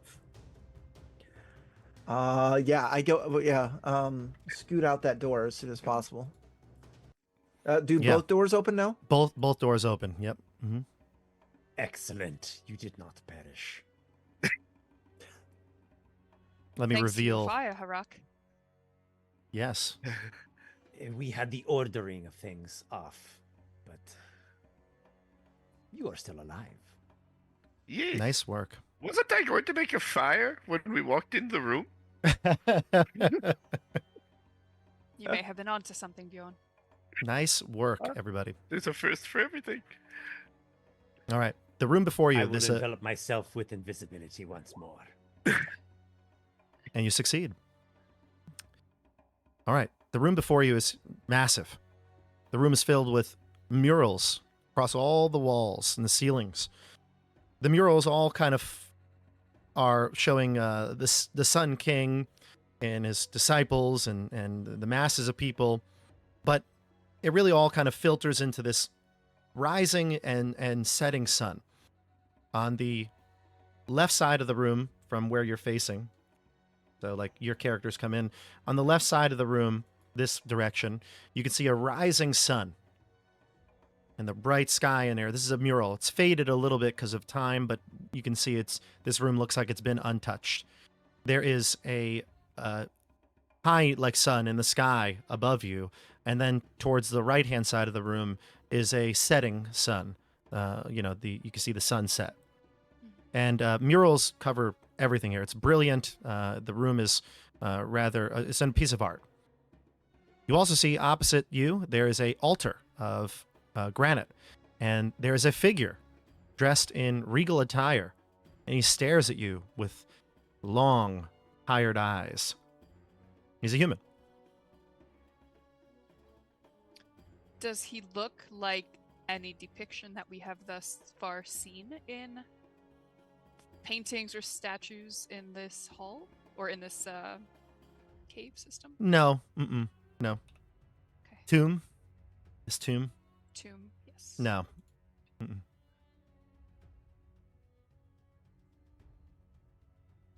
He looks at you. He doesn't say anything, but he watches you as you walk in. Where is he? Oh. He's a human. I'll put where is he? He's... let's see here. Is he young Just gonna put or token. old? He looks quite old. Yeah, old, yeah. I'll put him right here. I will cautiously approach. Sure. You approach the altar. He watches you all walk up to him. I step quietly. I will wave to him. He doesn't wave back. He just glares. Does he glare at me? He doesn't see you, I believe, right? You're invisible? Excellent. Yeah. He doesn't seem to notice you. He glares at the rest of the people entering the room. And he says to you, when you finally get close, like within 10 feet or so, "Leave an offering at the altar.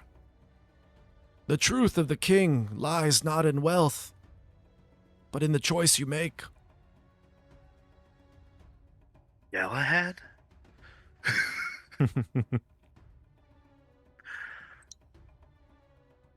What kind of offering do you seek? Whatever you wish to give.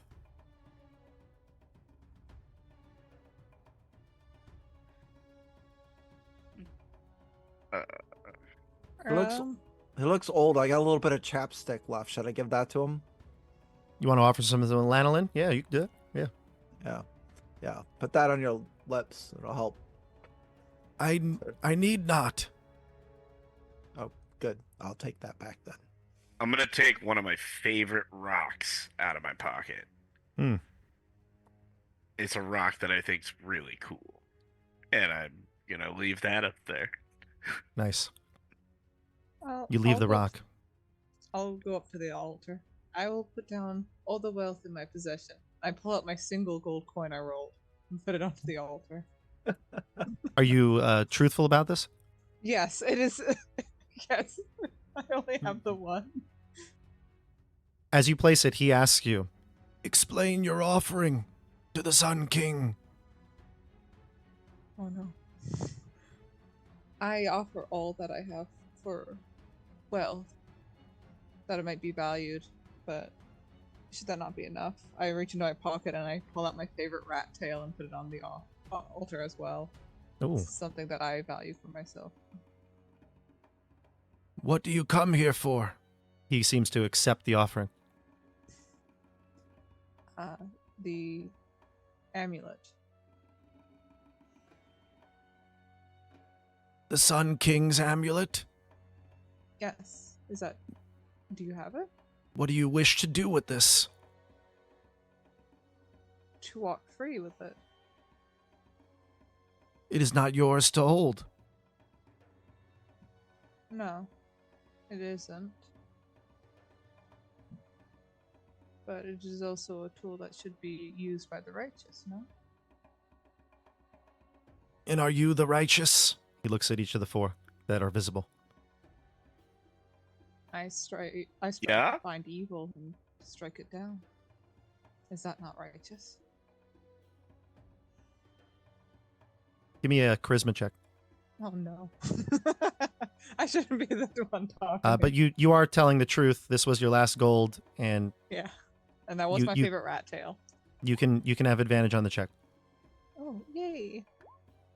It's an 18. Okay, 18 is very good.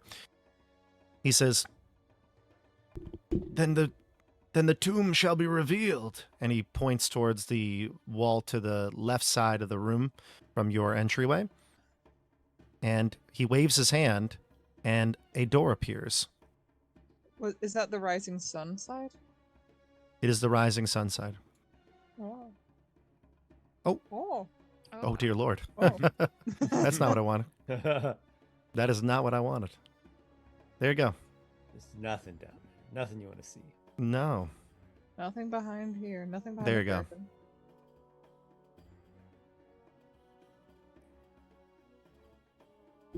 None of the rest of us need to give offerings, right? We just took My favorite rat tail. Fry's offering.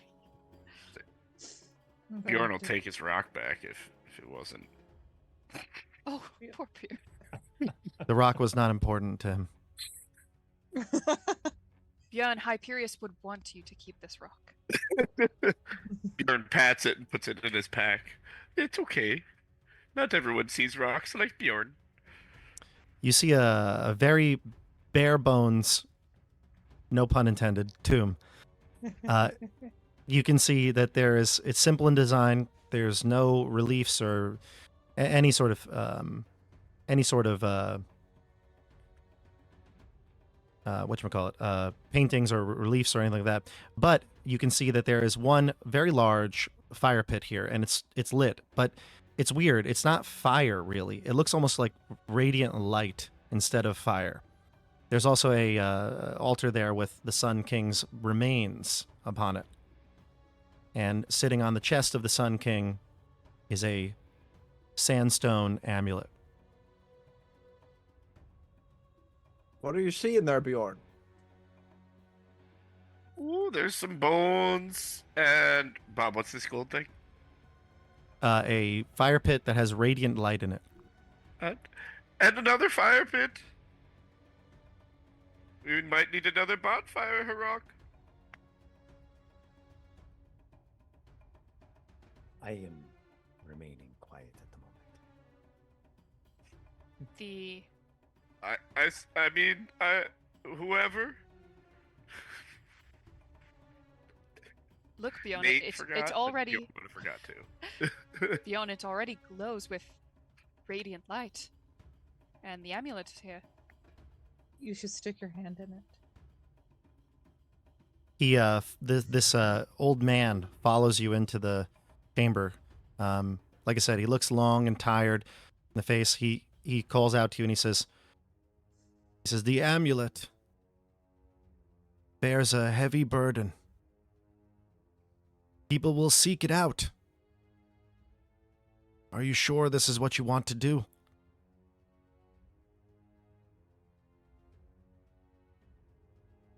Shadows always follow light. It is only natural. The Sun King has rested here for over 1,000 years. And I have stayed here, guarding his tomb. Do you think I would really let you leave with it? You could go home now. Your job's done. Oh, sorry. My job will never be done. Serving the king. Do you enjoy your work? I cast Detect Evil. You can, yeah. Hmm. Okay. He's doesn't come off as evil. He says to you though, he says, if you take this amulet from this tomb, I will stop you. Then why open the door? I'm hoping that I can reason with you one last chance. Don't trust people out there. They want this for their own power. Like what? They are undead, aren't they? Do you say that? Yeah. He says, do not trust the merchants. How can we know that we can trust you? The merchants have offered us something we need to survive. What can you offer? I cannot offer you much. I must remain here in the tomb.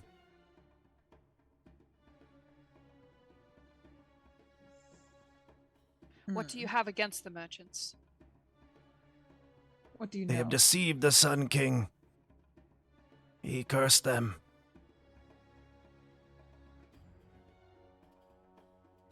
Story checks out. But you must be careful.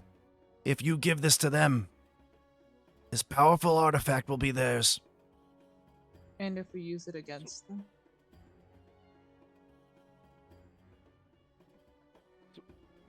Clear blight from this land. He's thinking it over, but somebody was about to say something? So, would you have us kill those merchants then? He says, perhaps you could use the amulet to do that. How can I trust you? I am someone who walks in the light. I pull out my holy symbol. I didn't know which god to pick before starting the game, so it's whatever's convenient here. Hyperius? That don't would think be the rat- smarter choice, but I feel like it's more the justice one with the whole witch hunter thing. Okay. Maeve, Yeah. sure. Yeah. Okay. I strive for justice. Okay. He says, you must promise to use this and then return it. I promise. Yes. Didn't we already promise the other party that we would help them in return for our lives? You promised I didn't that, promise that. I not told you I. guys we're not trusting these weird ghost That's true. people. That is Yeah. true. I Um, said we'd have to do what we can to survive, but if... What path does that leave us out of the desert if we kill the merchants, return the amulet, we're right where we We were could before? take the merchant stuff. I don't know if that works that way. I mean, there's Fill up all the water we can on the oasis and try to make it. they're spirits, are they not? They're the physical items they have left behind. They seem to be able to conjure real items, yeah.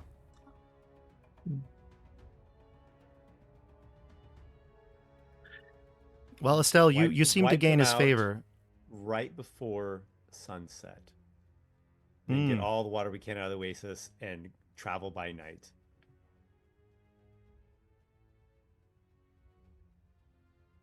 How big is this desert, Bob?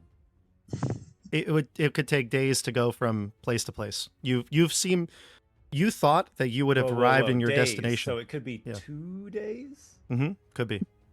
and like a night, a day, and another night. And Yeah, we but got you've been plenty of traveling water. for many days already and you couldn't find civilization. It seems like storms or some other event has caused you to lose your way. Maybe it was the spirits themselves that did this. They brought us here, tricked us. Yeah, maybe so. Jordan's convinced.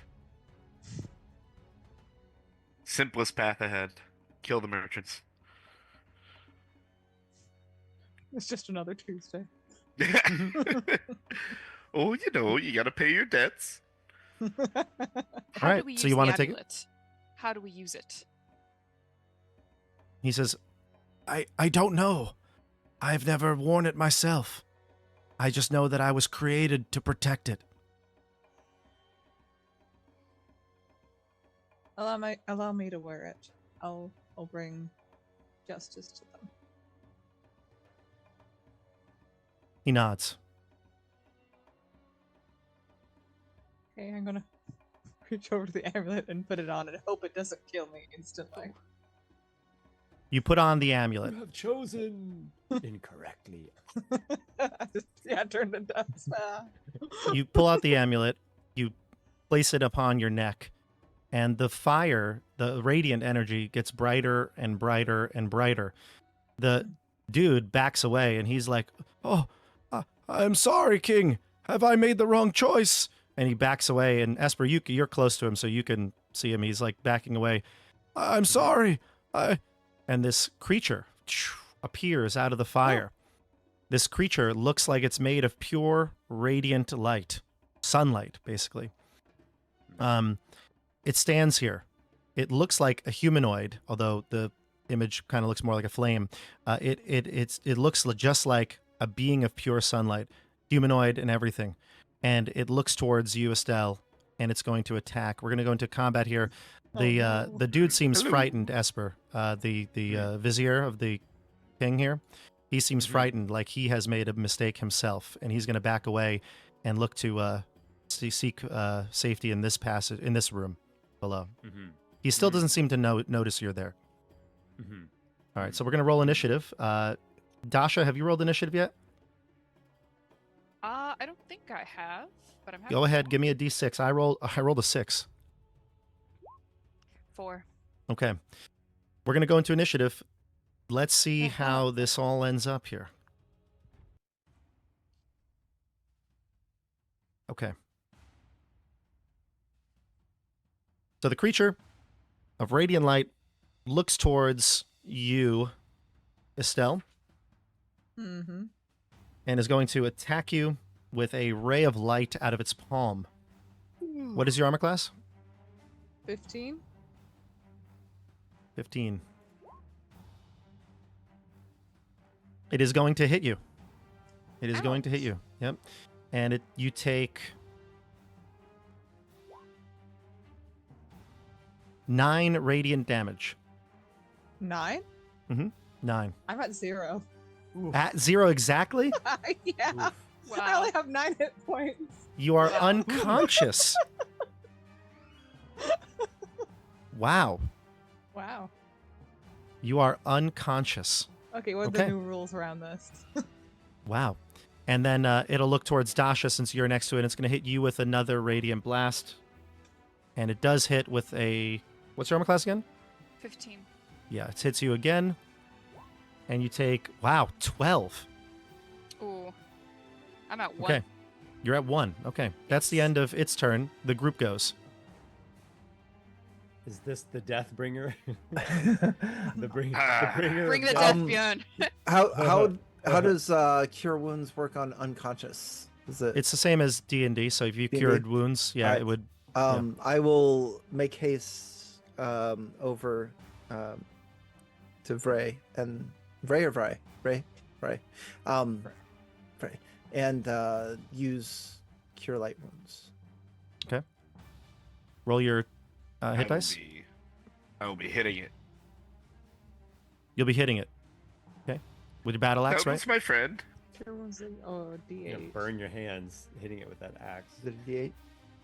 Yeah, but Bjorn would learn that after hitting it at least 2 or 3 times. Add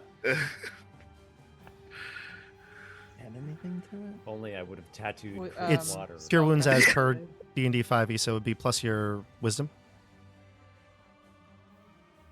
4. So you gain 4 or 7? Yeah, 3 plus 1 is 4. 4 hit points or so. 4 hit points? Dasha, what are you doing? Nice. I imagine Arabella is like blinded by this light for 12 hit points of damage, falls to her knees, but then draws her dagger and like kind of swipes at the legs or the bottom of whatever this creature is. And then tries to hit. Esper, what about you? Wait. I'm gonna slip in there invisible and take the amulet. Ooh. Off of me. Gotcha. Okay, move your token I just into feel the like, amulet. "Huh?" All right, great. Roll your attacks, everybody, and do what you'd like to do. Do Esper, I- you take the amulet. Since I went down, do I still get to attack?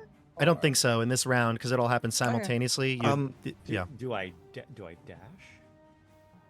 There is no dash, but if you'd like to not take an action and just move, I'd say that's fine.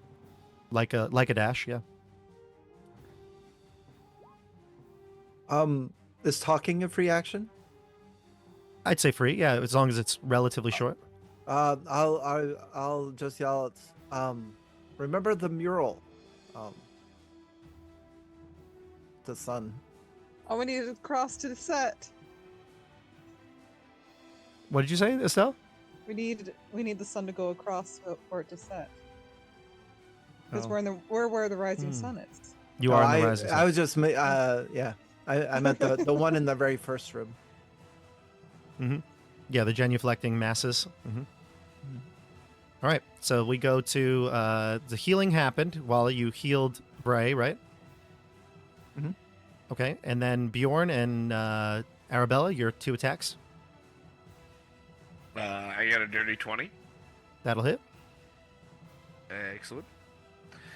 And Bjorn does 10 slashing damage with that. Yeah. Nice. And Dasha? Looks like he's not going to stop swinging without some direction. Sure, it makes sense. 14. A 14, that hits. Okay. And I'm gonna use a Deathbringer.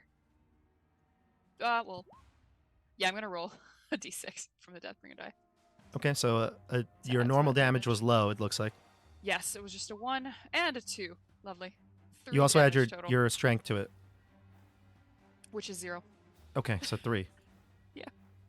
And yeah, I imagine she's like on her hands and knees, like blindly kind of swiping at the thing's ankles and misses. Or Yeah. hits, but not very well. Yeah, and obviously this thing looks like humanoid, right? It's got a human shape and everything. When you hit it, instead of blood or something coming out of it, you feel like you hit it and see splashes of light, almost like embers falling off of it. It seems to take the damage. Obviously, it's hard to tell exactly because of its nature, but it does seem like your hits are doing something as it seems to recoil back in pain. All right, we go to the next round here. Estelle, I think you're the last person to roll a d6 for initiative. Roll it. Maybe Nate had to. I don't remember. I did, yeah. I got a 2. I'm not good luck, guys. Creature's gonna go again first. Come at me, bro. It sees and looks like it's maybe scanning the room for the amulet, and it doesn't really see where it went.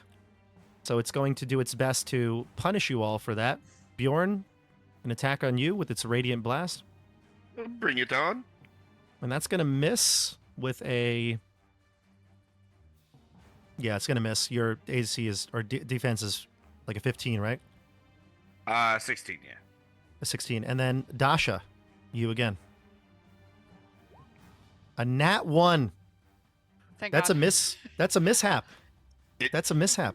Oh. And it just explodes in front of him. That's a mishap.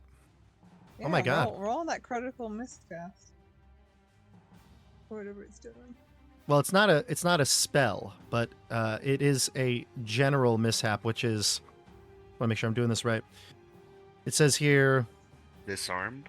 Nat 1 is a critical failure, quiver is empty, disarmed, or critical miscast. Right. Let's see, what are the critical miscasts? Fizzle, spell fails, caster takes damage effect.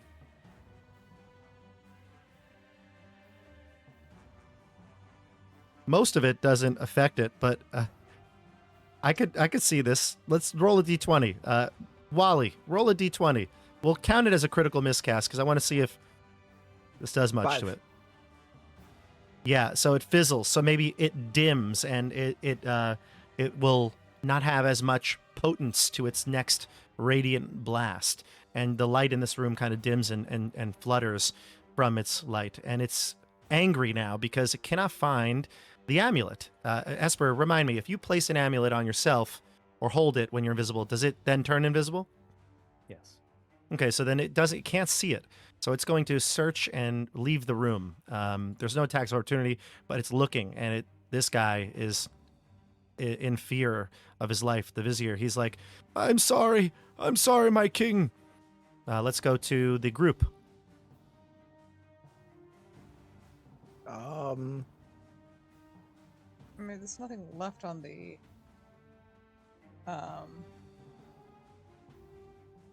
tomb thing. Just bones, right? Yeah. Mm-hmm. Alright, well, I have an idea of who took the amulet from me, because I couldn't see them. And we only have 20 movement speed? I don't think movement really matters so much in the game. Like, if you want to move into a new room, you can. If you want to dash, there's no rules about dashing or things like that. Where would you like to go? And I'll tell you if it's feasible. I'll just go here and just take aim. Be Okay, ready so you want to... Yeah, you could shoot. Yeah, from the doorway. Yeah. Okay. Yeah, 20 feet is Before the anyone movement. shoots and attacks this thing, can I try to command it? A little louder, Esper. I couldn't hear you. Before anyone attacks this thing, I would like to try to command it. So maybe we can understand everybody kind of like waits. But I don't know how to communicate that to you without breaking the ruse, though. So. Well, it all happens at the same time. So we could just do your command when it seems appropriate. Okay, so I'll try to do it fast before they attack. How about that? Fair enough. Why don't you roll? I have to roll a saving throw, correct? Well, I don't know. Maybe it's going to be up to you. What I'll do is I will put the amulet on. I will come behind this pillar over here, and I will speak in a commanding voice. Mm-hmm. My child of flame, stand down. And this command is it the command spell, or you're actually just calling it? I'm not casting a spell. I'm using the amulet. Trying in to a use the deific amulet. voice while wearing the Sun King's amulet. I see what you mean. Are you still invisible? I am. Okay. Give me a charisma check.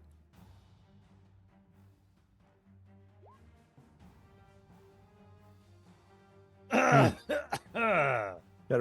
roll under, right?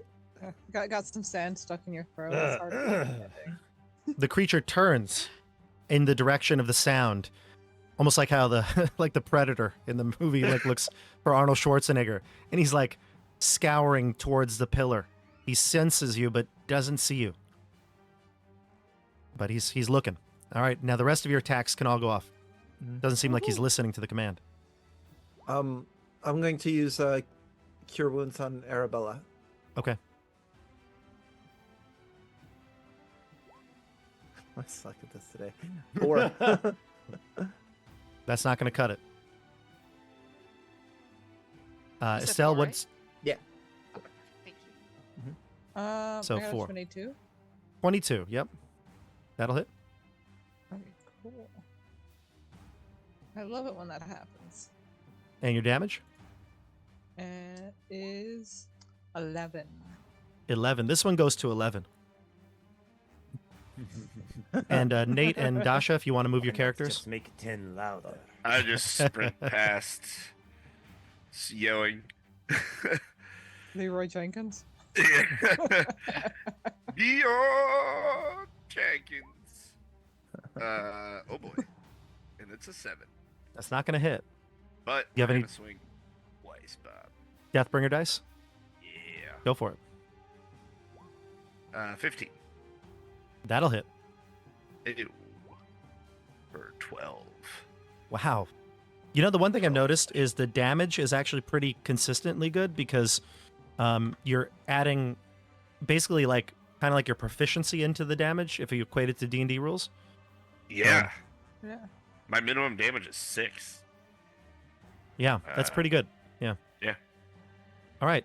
This thing looks hurt, like it's taken quite a bit of damage. It's equivalent of like we use all here on the channel all the time, the bloodied condition. It seems like it is past the point where the light is now fraying. It's shorting out. The light is clearly fading here. Any other attacks, Dasha? At this point, maybe I would have slashed once as I ran past to get out of here, but I'm so low on health. I'll roll again if you allow me. But Oh, Stay away, you I'm friend. just trying to get Stay out. alive. Yeah, did just you trying not to leave. attack in the this round? I don't think in this round. I attacked in the first round. In this Yeah, one, I then might please go ahead. just try. Yeah. Okay. Mhm. Yeah, I guess as I run by. That's a 4. Yeah, that's not going to cut it. Yeah. All right, that's the end of the round here. Back to Esper. Roll an initiative d6. I rolled a 2. I liked your. Yes. That's not going to cut it when she missed with her dagger. Yeah, with her Finally. dagger. All right, the group wins initiative here. What do you all do in this very pivotal round, I believe? I swing. This thing that I came out of, can I meat cleaver it? You can cleaver the bowl. Yeah. Yeah. See if it does anything. Sure. And then Nate, you were hitting with the battle axe. Estelle and Dasha, what about you? I got a 1. Okay. Esper, what about you? I guess we're just killing the thing. uh, That's what we're good at, apparently. yeah. Yeah, I don't know how good I am at not getting killed by it, though. I'll throw my dagger at this point. Yeah. Okay. Out of the room. Y'all know if you point Bjorn in a direction, he'll do it. He needs the pointer. Sick him. Get him. I have misgivings about this situation. I'm going to move and dodge. Dodge. Okay. Yeah. I don't know if the dodge exists in this game, but you're going to move and hide behind the pillar.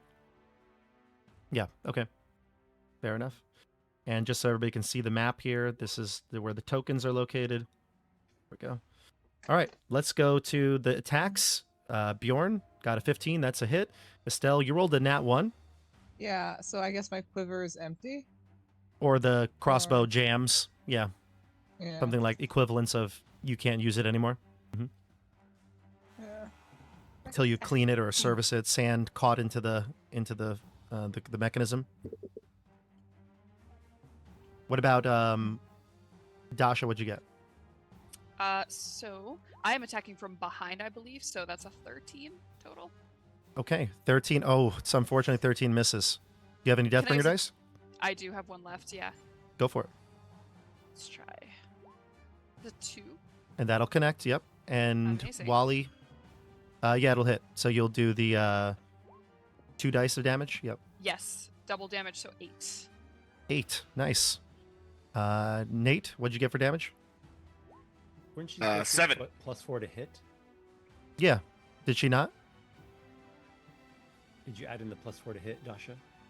She only has Have I? +2, I believe. Hang on. I may I have. thought It your says backstab gave you +4 9 to hit. plus 4. Yeah, there's a +4 in there. Oh, there is. Yeah. Yeah, Dasha, on, you add your whole total to hit to damage. Hang on. I add my to hit to damage. Yeah, because it's +4 to hit. It's plus to hit and damage. Oh, +4 from the dex. Yeah. Okay, gotcha. So then 8 So- and double that. Is Do that you right? double the sneak attack the base or just the dice? It's my description says double damage from behind. Oh my god. Okay, so Plus then 4 to you hit actually and double damage from behind. just roll 1 dice, add your 4 and double it. So your first roll was a A 4.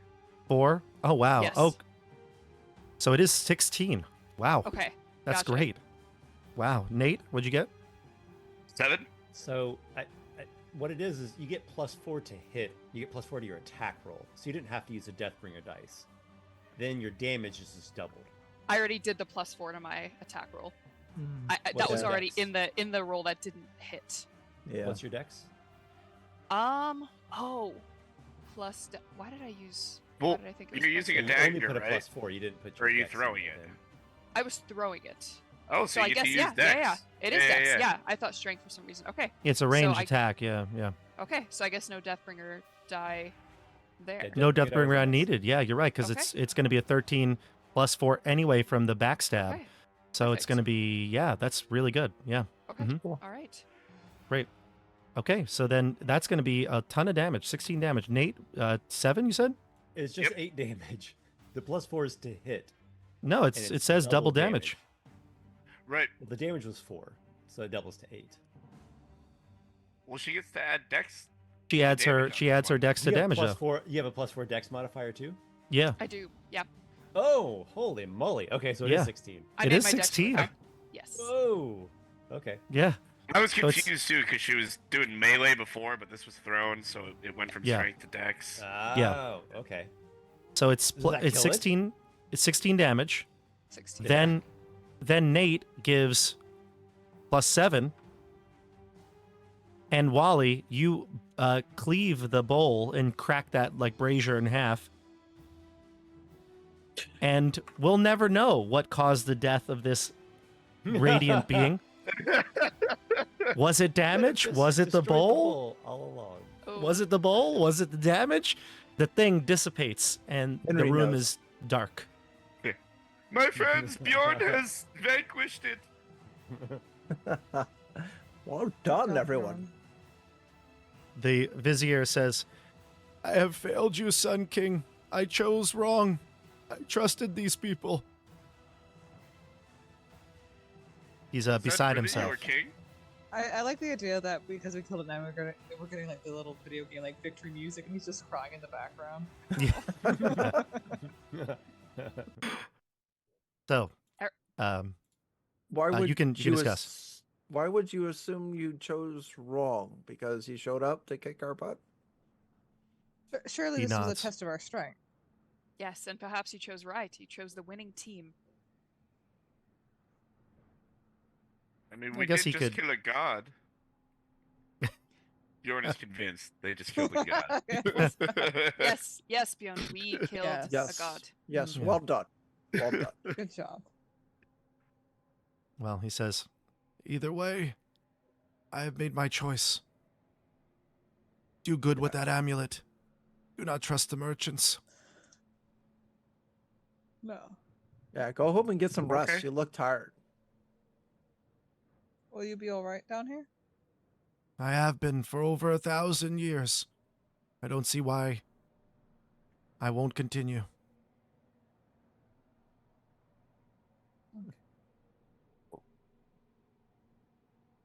Well, good luck with that.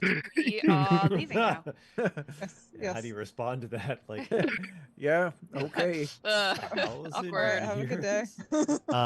Yep. Sorry about the brazier in there. Yeah. Okay, Arabelle will pull out like a gold coin and put it in his hand and say, "For your troubles." Thank you. That was All right. generous, yes. once So- we get to like the next room, I kind of want to do a quick huddle, or rather the front room. Sure. You can go back to the front room, yeah. Because I feel Bjorn's like gonna challenge having a the conversation in the heads or sand room does- tails. Okay. We're killing the ghosts, right? It's fine with Bjorn. They're clearly undead creatures that should be eliminated. If we can get supplies to make it through the desert without them, you be my I, guest. I'm all for deception on this front with them, but yes, I'm going to take us off We- the map. We don't need to have the map up. yes. There's no sin in lying to creatures like these. So So what's the plan? that's a great Indeed. question. I have 2 healing potions while we're thinking of the plan to the plan. Who needs a healing potion? I'm sitting at 4 out of 9 hit points, but sitting I feel like your potions are overkill for the healing. Could be. I think you What about- should both. I'm sitting at 5 out of 7. Bjorn's got just a little scratch. So 5 he's out of good. 17. Yeah, Arabella's like burned to a crisp. Her Uh, clothing is singed. Yeah. She's not You happy. tried so hard to not get a sunburn. Right. I know. Passing a healing potion to you. Yes. Okay. Thank you, Henry. Yes, of course. I'll come grab the second potion. Do you need it, Bjorn? Uh, and then I was gonna walk it over to Vray.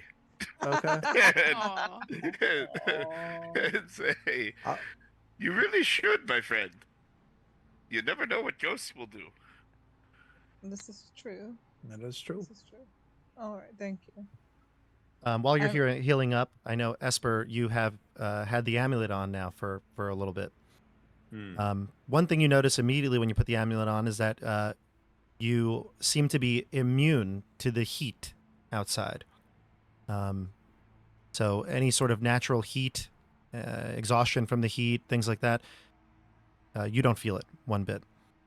In fact, you feel a good, a secure, comforting warmth over your whole body.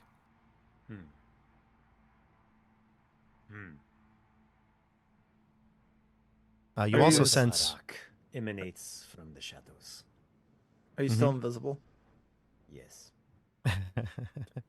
What? You also sense that you could maybe attune to this item if you choose to do so.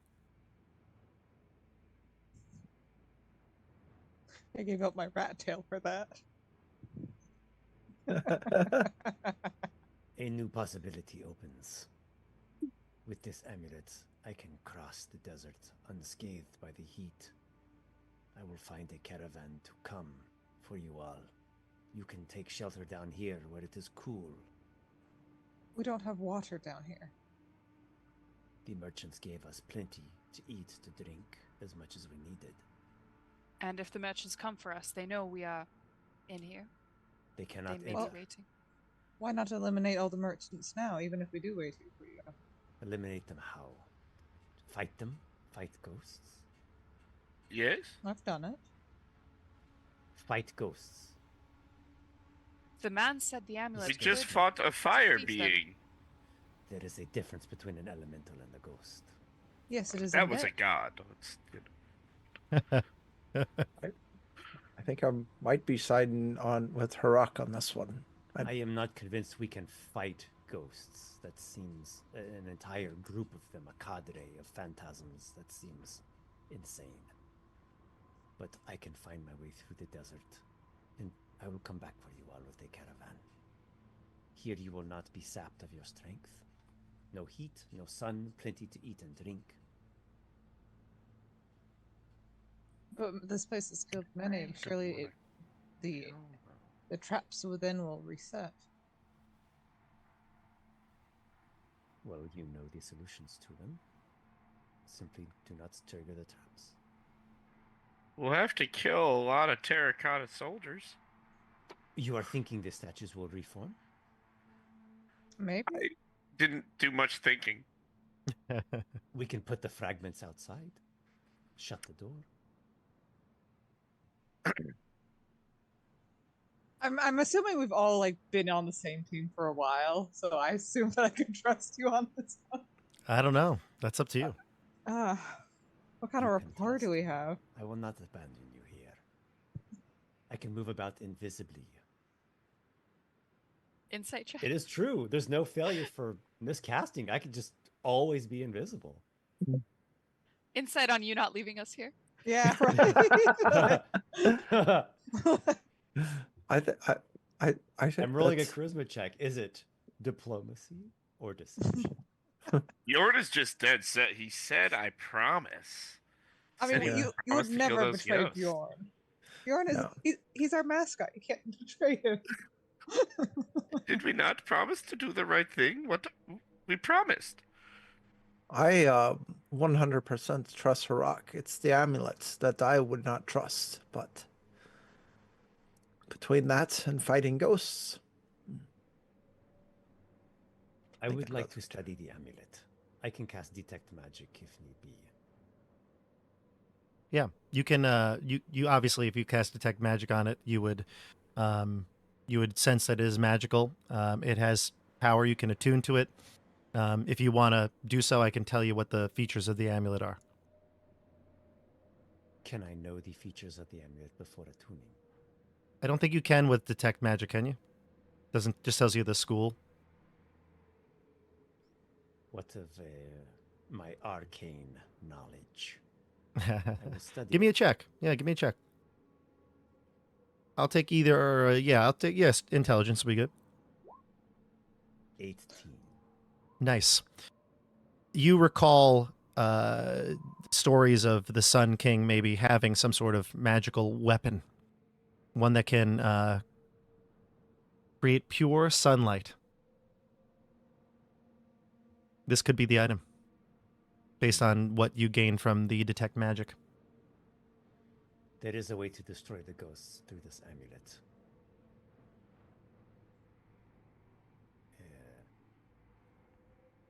Cleansing them with beams of radiance. If we rested here for the night, perhaps we learn more about the amulet, and we could go back tomorrow. We could. I still have misgivings of fighting the ghosts, though.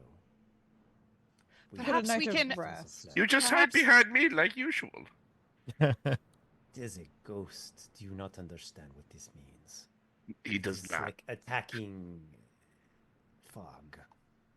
It But could take sunlight- possession of your mind. Sunlight can dissipate fog, and perhaps this amulet can take out many at once. And beyond, if it makes you more comfortable doing this, you could think of killing them with the amulet as freeing them, freeing their souls to go to a better place, and helping ourselves in the process. Help them pass on. Exactly. Bob, with my knowledge I gleaned of this thing, does this the power of shooting the radiance? Does that make me think of like I attack one ghost at a time and try to hit it and do some damage, or is it like all No, of you are you- dispelled? You think cleanses it them like all. it like basically creates almost like a mini sun, and just sun radiates throughout Hmm. whatever the area would be. By mini sun, are we talking about we all get vaporized or just fog people? Not sure. I mean, surely the person wearing the amulet can't. The king has worn it. Mhm. The king also fell into So despair. I have concerns then that the Nova would blast the allies too. It's possible. Would you like to attune to it? Yes. So it has two Yes. features. The eternal warmth one I described to you already, that you feel it's persistent, always happens. Once per day, the wearer can unleash a burst of searing sunlight, blinding creatures who fail a save, and dealing 46 radiant damage to enemies near, within 30 feet, essentially. And an additional 2d6 radiant damage to undead creatures. Okay. These merchants, do I think they are We don't even have that much powerful hit point. spirits? They seem to be able to conjure items. That seems quite powerful. They can. Summoning food and water, while a valuable skill, I don't know if that translates to battle prowess. This amulet, it does risk blinding you all temporarily, but it will not harm you. Okay. Might be best if we don't see what happens anyway. Well, faith is blind anyways, so. We could approach as a team the merchants. I will use the amulet against them as a recourse or a backup if that does not eliminate them. Vry, you can turn them. Perhaps I could be a bait. What is it when you try to draw the fish all together to one spot? Right? You put bait in the water. Yes, Perhaps I'd be the bait. bait, and I draw them all to you who are invisible. You do know that how I for- love to wave my arms in the air and run through towns. And maybe we simply Are you close saying our that eyes. you would tell them that you have the amulet? I would make up something more fun, probably. But to anger them, perhaps I hit one and run to you. Have we all laden our bags sufficiently with food and water from these Have ghosts? we? I thought you did. Okay, then think that's we did. great. Cool, we Mhm. got our stuff up front. Well, you got the resources like the water, food, and stuff like that, but the way home, you don't know that. And of course, like you even alluded to, is it possible they've been sabotaging your paths? You don't know. Bjorn's also convinced of getting all of their stuff if we destroy them. Okay. And if this somehow damns us, at least we've eliminated evil from this world. Sounds like we have a plan. Perfect. You head back to the bazaar. You can, if you wanted to rest, you can. Resting here is not just to go over the resting mechanics. You only gain your Constitution bonus back for the rest. So if it's like a 0, I'm assuming it's going to be 1 plus your con.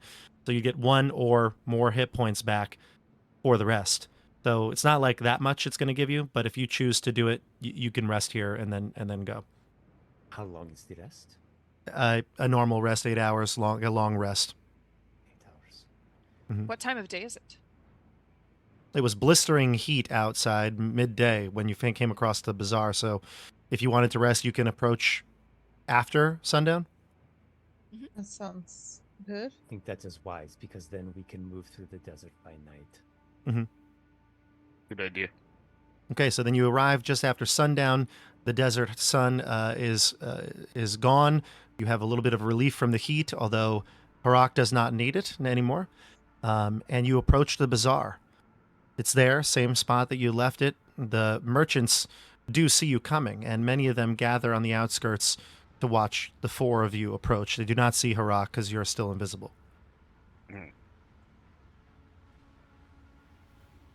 What do you say? I want to lean into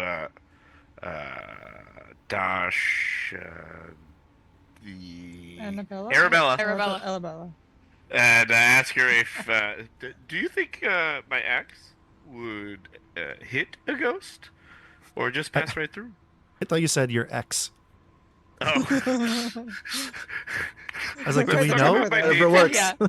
Yeah. We can do relationship advice later, Bjorn, I promise. But your axe, I believe, would have trouble hitting a ghost. Oh, what about this? And I take some of the oil from the lantern and pour it on my axe head and mimic the lighting it on fire. That may be better. I nod with excitement. Oh, he's so smart. All right. Wanted You to light- set that up before we got there, Bob. You Great. want to light your axe on fire? That's right. Okay. Little homage right. to Hyperius. I love it. Oh, dude, So you nice. approach Bjorn with your axe aflame. What do you say? Draw these spirits out. Friends, we have returned victorious. We are God killers and deliverers. We have slain the mighty God who imprisoned and cursed you, and we have brought back what you need. Come one all. And I motion for them to come gather around me. He says with his flaming axe. I see no reason. I see no reason to make a check. Maybe it's using it like a torch. Doesn't seem unreasonable.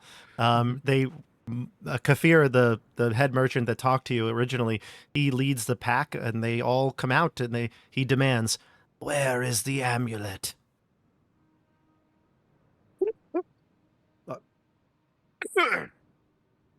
That was in character.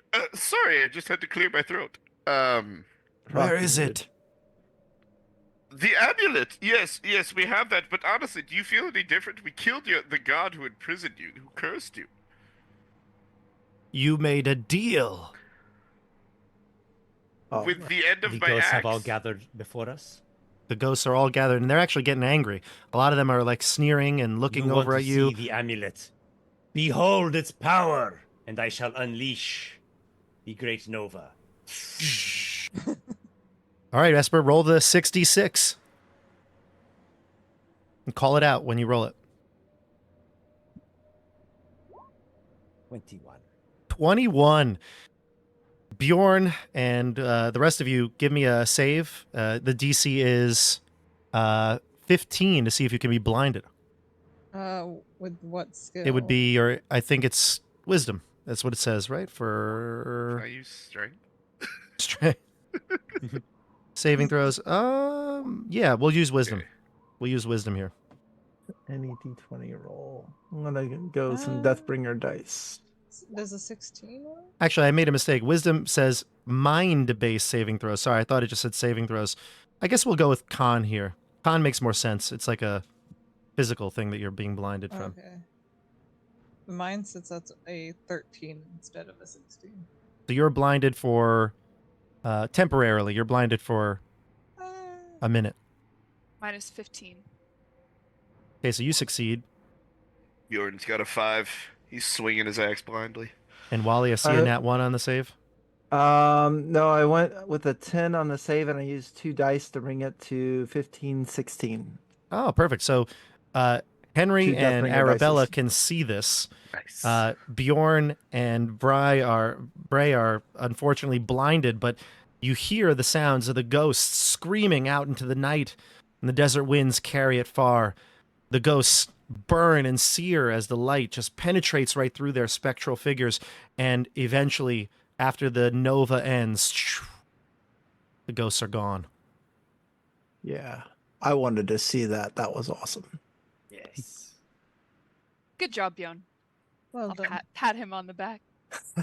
Yes. Well done, Bjorn. Good thing you're not blinded. You're like You Pat did is it, burning. Bjorn! Yeah. You killed all the Yeah. ghosts. I thought we were going to and ghosts all in one day. who are truly a Deathbringer. Mm. Let us see if we can figure out the way Oughta be. now. You can scour the bazaar for extra food and reserves that they conjured and head on your way. It seems as though the skies in the next morning are clear, the sun doesn't feel as hot, and no sandstorms block your way. Eventually, you find new settlement. And that is the end of the Sunken Tomb of the Sun King. Thank you for playing Deathbringer, you guys. Yes. Let's go. Great Well done. work. Well Well done. done. That was Well amazing. done, all.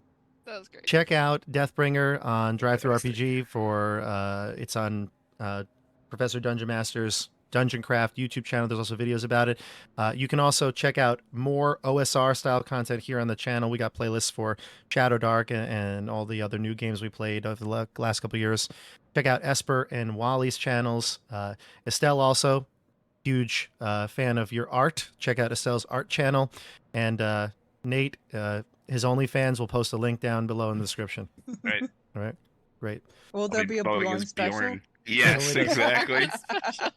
He only does feet, but if he gets to a certain level, he's going to move up to ankles. That's right.